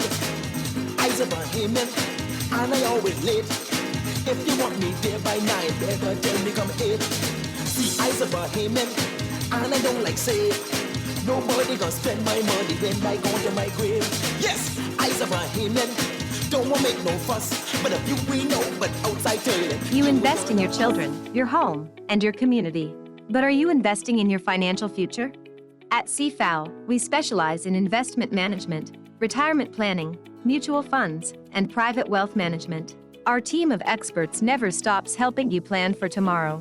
Because tomorrow begins today. Call us at 502-7010 to see what our financial advisors can do for you.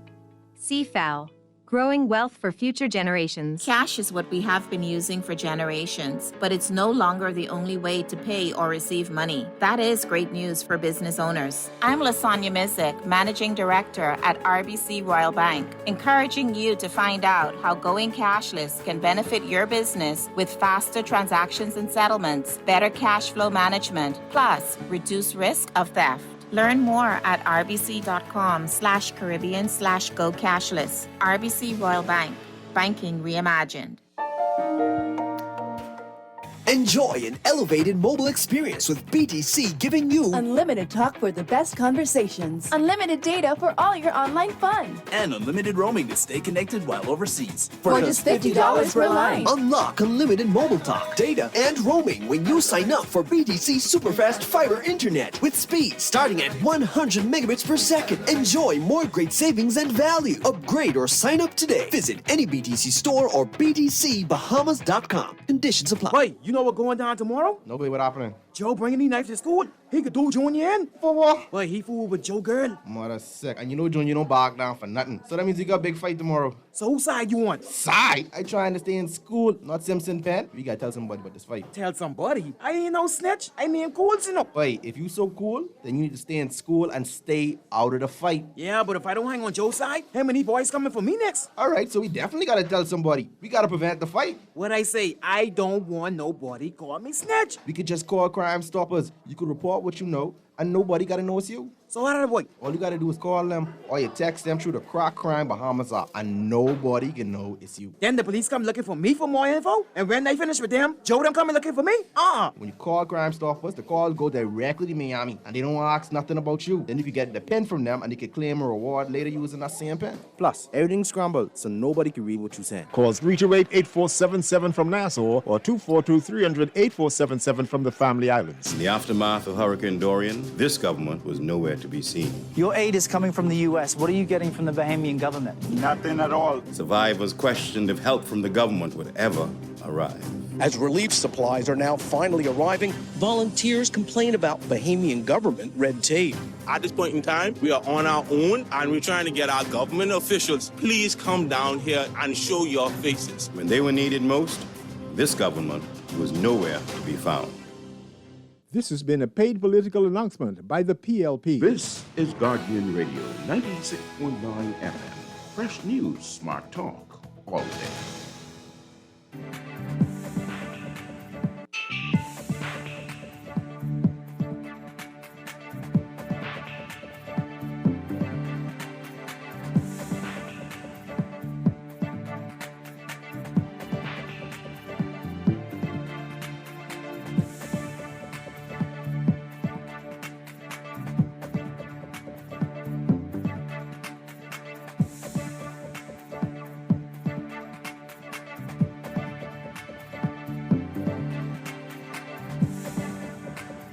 Your morning business report brought to you by CFAL. The census to launch digitally for the first time in January. Chief Census Officer Kim Saunders announcing it yesterday that the upcoming census of population and housing will be conducted beginning early next year. The census was originally planned for May 2020, but was delayed because of the pandemic. Saunders says with financing support from the World Bank, innovative software is being developed to allow residents to participate in the census digitally. Census workers will do all the data collection using digital devices, which means that all census data, no matter which collection method is used, will be directly uploaded, validated, and processed in real time. Saunders says there are currently field workers conducting a pre-census listing exercise to create a national register of households and to collect household contact information. The national census was last conducted in 2010.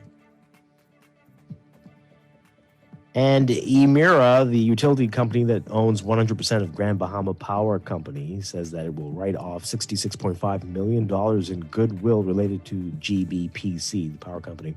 Emera revealing in its second quarter financials that GBPC contributed $5 million to the consolidated net income of the company as Grand Bahama grapples with the economic impact of the COVID-19 pandemic. The company is stating that as of June 30th, $66.5 million of Emera's goodwill was related to GBPC. In the fourth quarter of 2020, the company performed a quantitative impairment assessment for GBPC, and as this reporting unit is more sensitive to changes in forecasted future earnings due to limited excess of fair value over the carrying value, it says that as part of the assessment, management considered potential impacts of the COVID-19 pandemic on the future earnings of the reporting unit, and adverse changes in significant assumptions could result in future impairment. Emera said it was notified by GBPC in its first quarter of its intention to submit a rate plan proposal in 2021. This comes as a plan to recoup $15 million in restoration costs associated with Hurricane Dorian has stalled for more than a year. Overseas, Florida's Walt Disney World will now require union employees as well as non-union and salaried workers to be fully vaccinated against COVID-19 to keep their jobs at the theme park. The deal was reached Monday with the union coalition shortly after Pfizer vaccine earned full Food and Drug Administration approval. It requires the workers to show proof of vaccination by October 22nd to remain employed, although employees can request exemptions for medical or religious reasons, according to a union statement. Any employee who doesn't comply and doesn't request an exemption will be separated from the company with a yes rehire status, according to the Service Trades Council Union. Before layoffs and furloughs due to the pandemic, the coalition covered about 43,000 of the 77,000 Disney World workers. Disney announced last month that all non-union hourly and salaried employees will be required to receive the vaccine within 60 days. In your market watch, recapping trading on the BISX. From Monday, your market movers, APD Limited, moving 115 shares, closing at $39.95, unchanged. BSBGR S680232, moving 3,200, up 71 cents to $100.71. BSBGR 1321.391, moving 300, down $6.69 to $93.31. Consolidated Water unchanged at $2.35. Emera Incorporated unchanged at $11.47. The BISX All-Share Index closing at 2,084.70, unchanged. That's your Market Watch. And that is your morning business report brought to you by CFAL, growing wealth for future generations.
Here with Morning Blend Business on Guardian Radio 96.9. Dwight Strachan along with Chester Robards. We are talking with Christopher Mortimer with Pinnacle Franchise Brands and Marcian Cash with Bahama MiFi. We're talking about these two companies being the first on Arawak X's crowdfunding platform. All right. So let's talk about it, what it takes for investors to get in on this. You talked about how much you're trying to raise, but you've got your posted minimum price per share now. Let's talk about that and what that means for potential investors out there. Hi. Who's going to start us off with that one? I think Marcian is trying to speak. I think he's... Oh, your mic is muted, Marcian. Unmute your mic for us. There you go. Here we go. All right. Okay. Well, our minimum, our price per share is $16 per share, and that's actually the minimum that you can invest. The process is actually very simple. I'm actually surprised at how easy it is. It's just a matter of uploading a couple of documents for the KYC, waiting a few hours for everything to go through the securities check, and you just go on, and it's like, purchasing something off of Amazon pretty much. But what you're purchasing in this case is a real asset, and people need to realize that. That share certificate you get is a real asset, and you can sell it, you can barter with it, you can use it as security. It's a very, very important.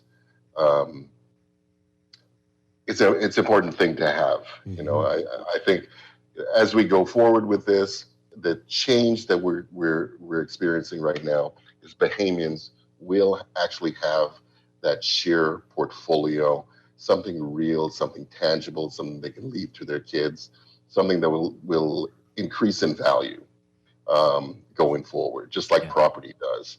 And everyone knows that property is extremely tough to come by. I mean, it's very expensive. Buying shares it's for everyone. The market is opening up and being much more inclusive, and Arawak X is leading the way to that. I'll say, if I just jump in on there as well, and I agree exactly with what Marcian just said. Dwight, I think a lot of Bahamians, we watch cable TV and we've seen Robinhood and what it has done in terms of the democratization of fintech and the ability for Americans just to go onto their smartphones and buy shares in company. And Arawak X is actually doing that. I mean, literally, it's as simple as going on to your smartphone or your computer if you're still, old 2000. But if you go into your smartphone and you go to arawakx.com, you literally can go right through the process on your phone and become an owner.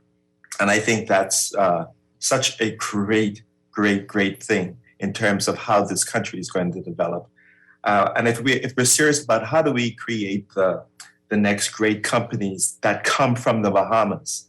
Like, for example, you look at Grace out of Jamaica or some of the other companies out of Jamaica or Trinidad, and you wonder how they're able to become those great regional players.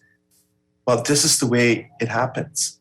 It happens with people believing in a vision and in a team, and the ability to do it in a way so that they can purchase whatever their means can allow. And if that's one share, it's one share, but your share is going to appreciate.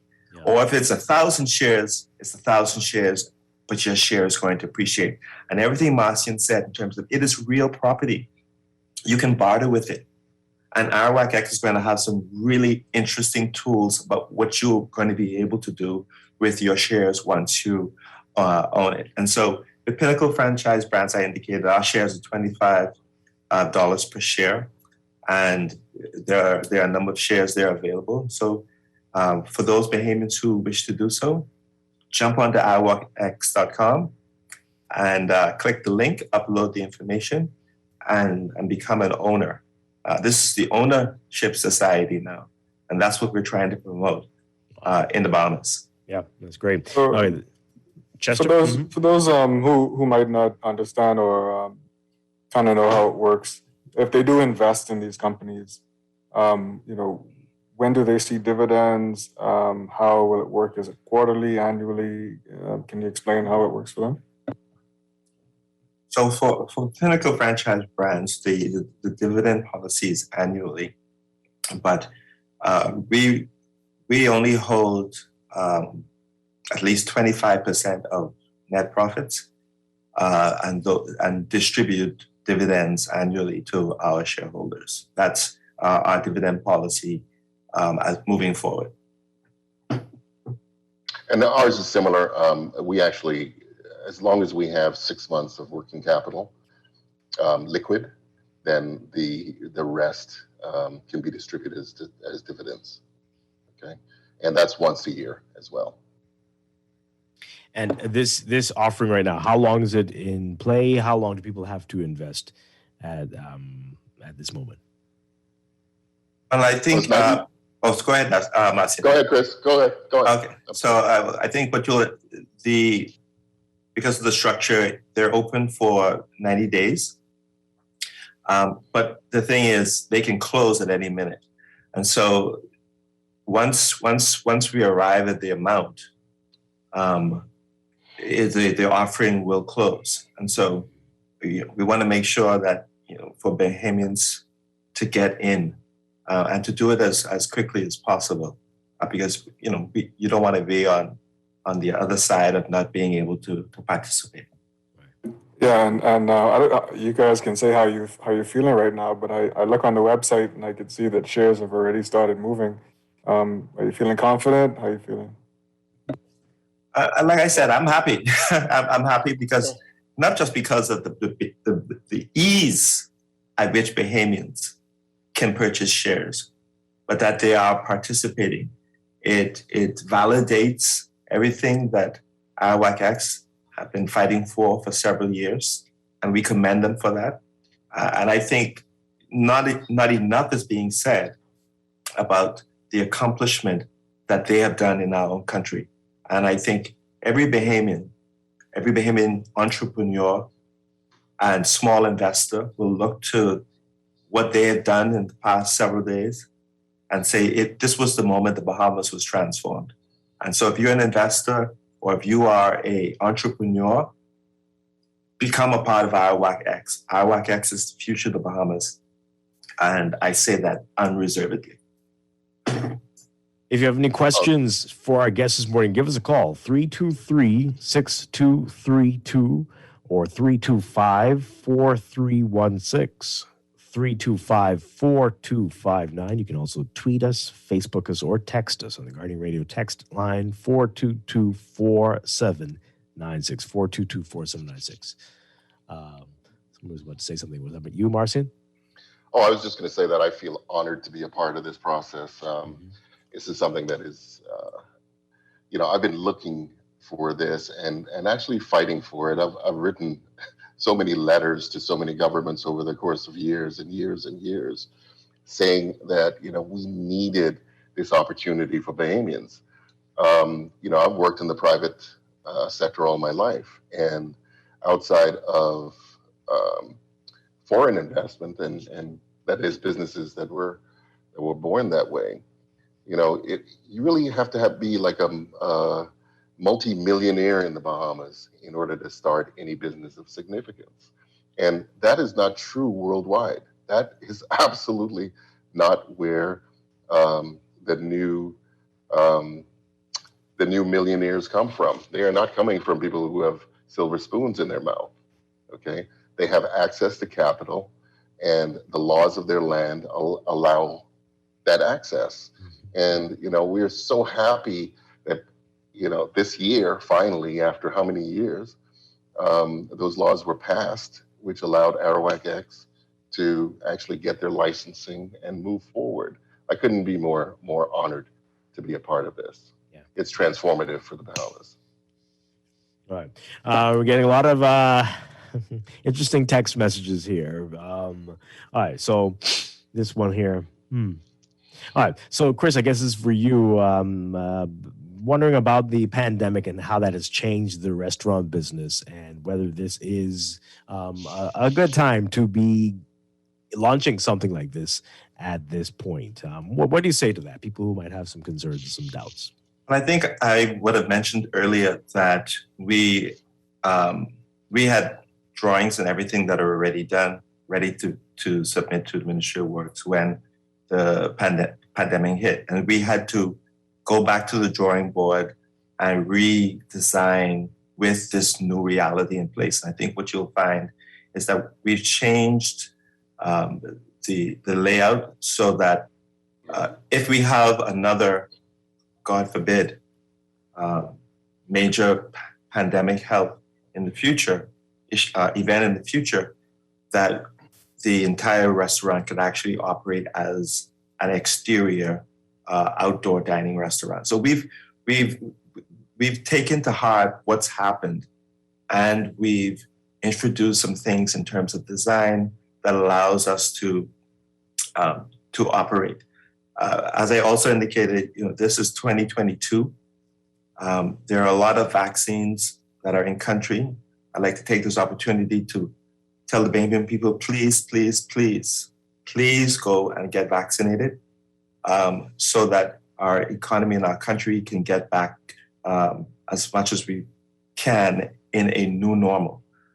So once you take into consideration that we believe in the vaccine program that's going to take place in country over the balance of this year, and by the time we're ready to go in 2022, the issue of the pandemic would be one that's fairly controlled within country that allows for indoor dining to return to a level to which most restaurants are comfortable with.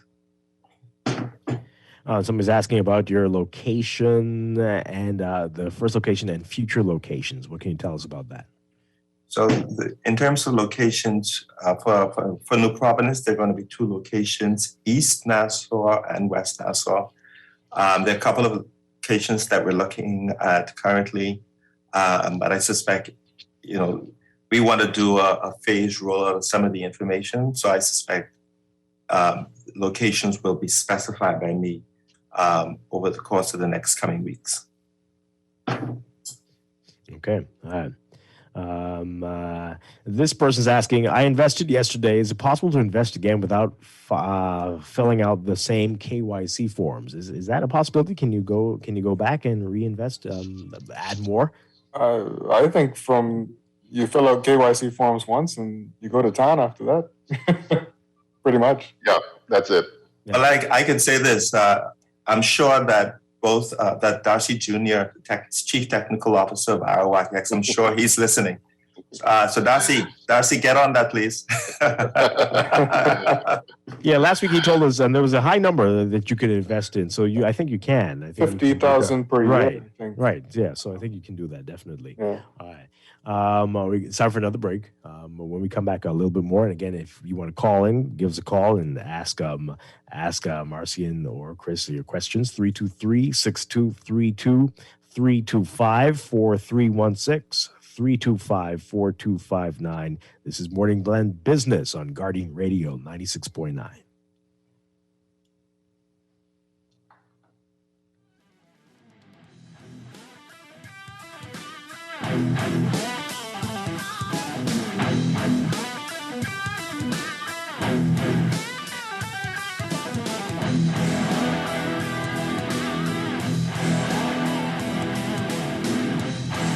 You invest in your children, your home, and your community. But are you investing in your financial future? At CFAL, we specialize in investment management, retirement planning, mutual funds, and private wealth management.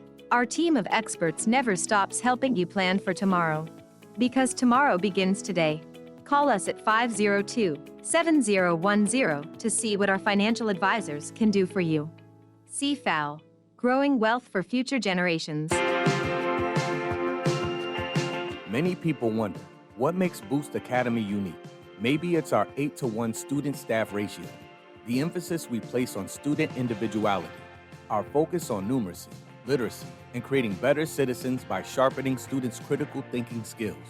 One of our many talented teachers, program facilitators, and mentors. Or just maybe it is our commitment to taking full responsibility for your child's education, no hidden fees or costs. Regardless of what it is, let us help your child reach their full potential. Boost Academy is currently enrolling students of grades 4 through 12. Visit www.boostbahamas.com to apply now.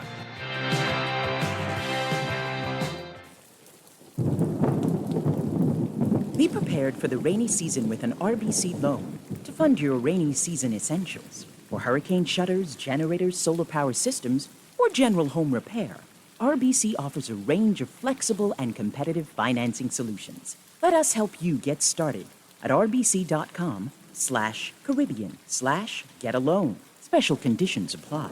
Reimagine your rainy season readiness with RBC financing. Elevate your home with BTC's super fast fiber internet plans for the best speeds to stay connected. Get 50% more savings with us and speeds starting at 100 megabits per second up to 600 megabits per second. Enjoy the ultimate internet experience for all your work, study, and entertainment needs. Plus, get unlimited mobile benefits when you add it to your home internet plan. Upgrade or sign up today. Visit any BTC store or btcbahamas.com. Conditions apply.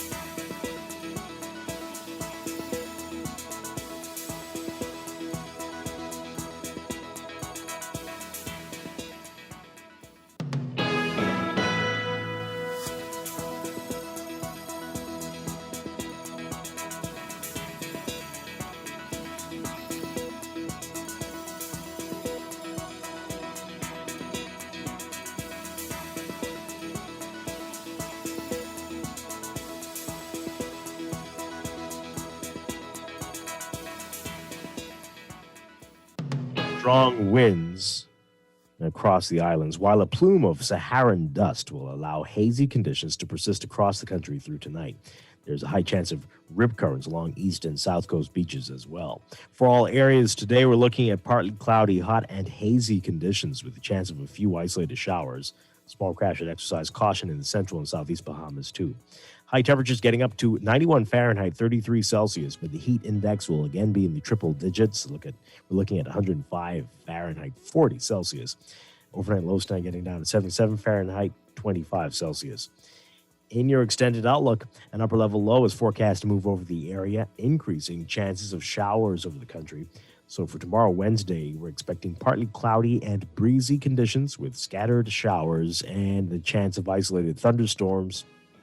Thursday, variably cloudy and breezy with isolated showers and thunderstorms.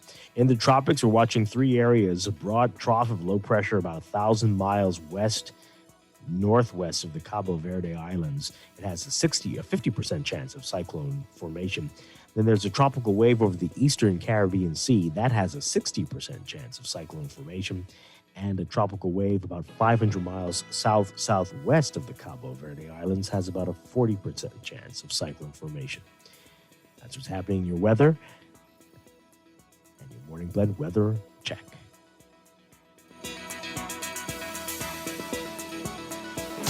KB and Sting, coming with the Bohemian team. Come on. Woo!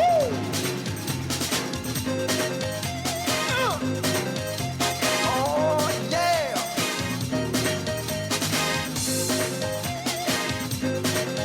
Yes.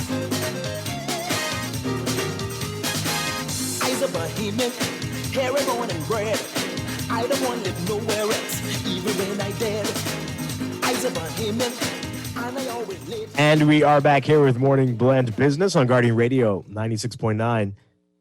Dwight Strachan along with Chester Robards. We are talking with Marcian Cash of Bahama MiFi and Christopher Mortimer with Pinnacle Franchise Brands. They're bringing Red Lobster to the Bahamas. Talking about them being pioneers, the first two companies to be available on the crowdfunding platform Arawak X. Going live yesterday. And we still have that call on the line. Caller, good morning. Are you there? Did we lose you? Yeah. 323-6232. 325-4316. 325-4259. Call us back. Okay.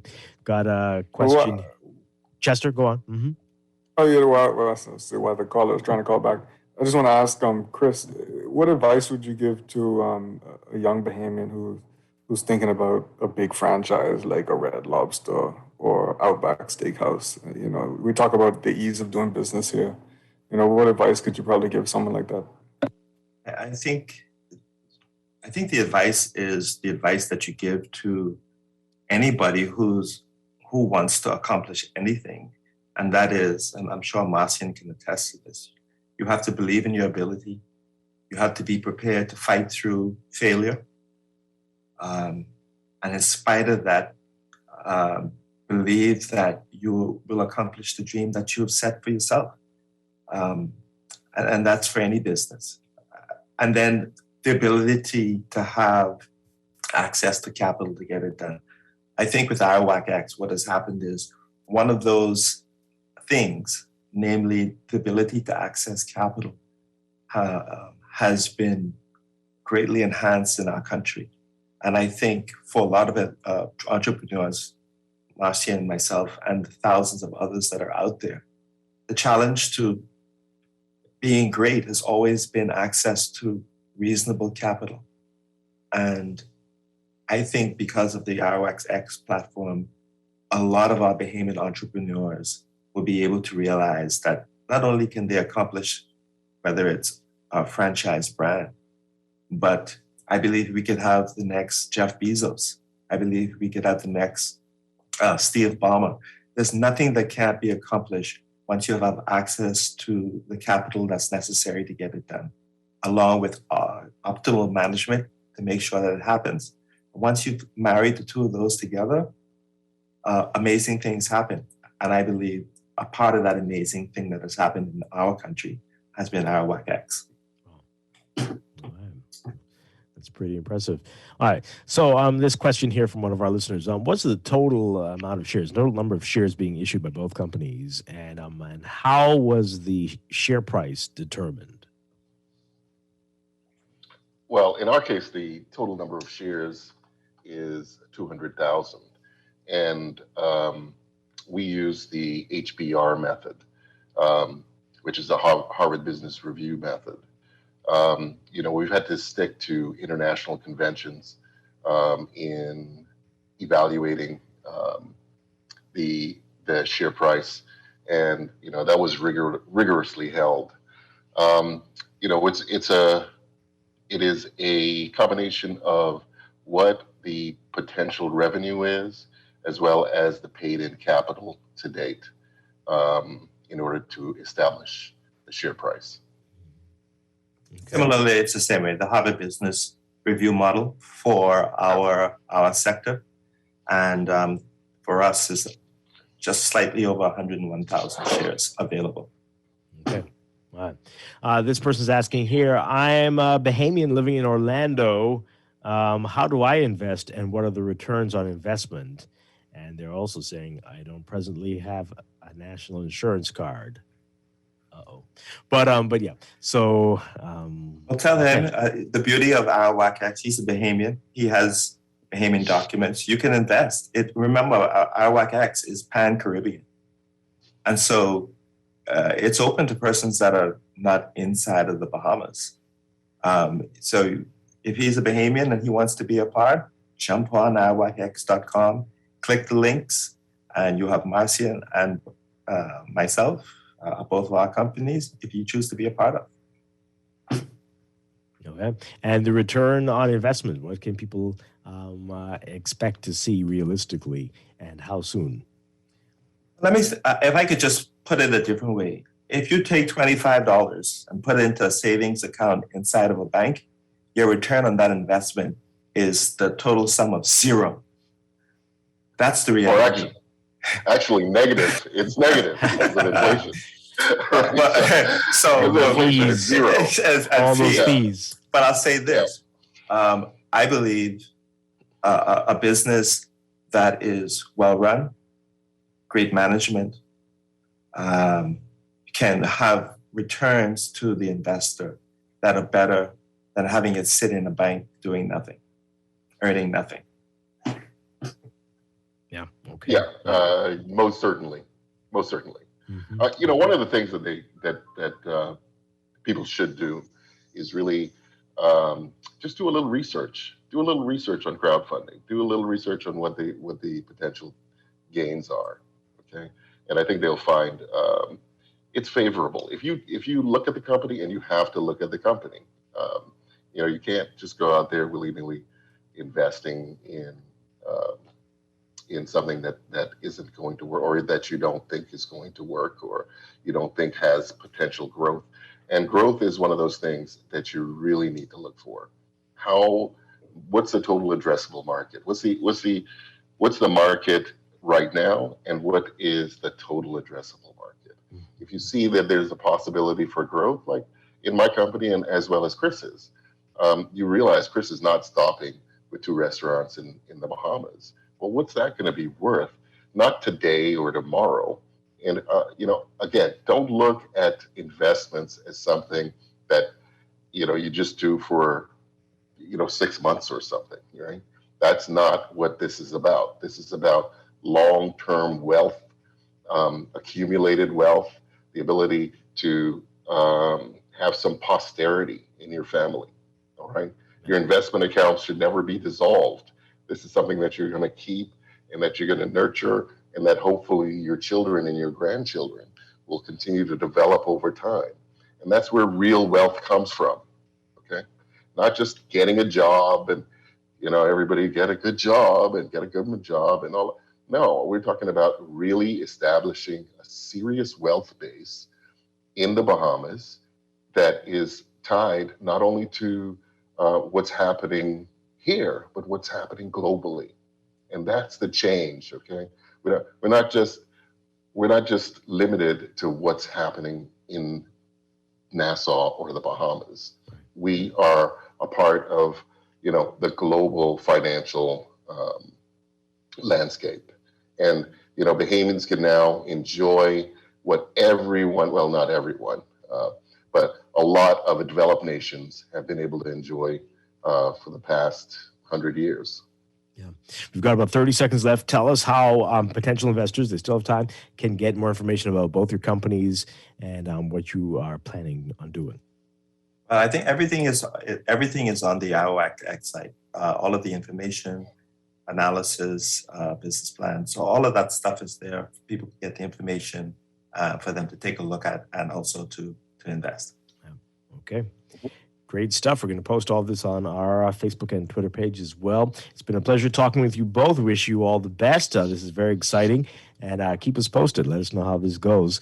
Christopher Mortimer with Pinnacle Franchise Brands and Red Lobster Bahamas, and Marcin Cash with Bahama MiFi. Thank you all. Really appreciate it. Thank you. Thank you so much, Dwight. All right. And Chester, thank you. Thank you for being here today. And I know you're back tomorrow, so rest up for that. And I'll be back tomorrow morning with more Morning Blend and Morning Blend Business right here on Guardian Radio 96.9. Dwight Strachan, have a great day, everybody. Aaron Green's up next with On the Clock. Wake up, it's a new day. Wake up, it's a new day.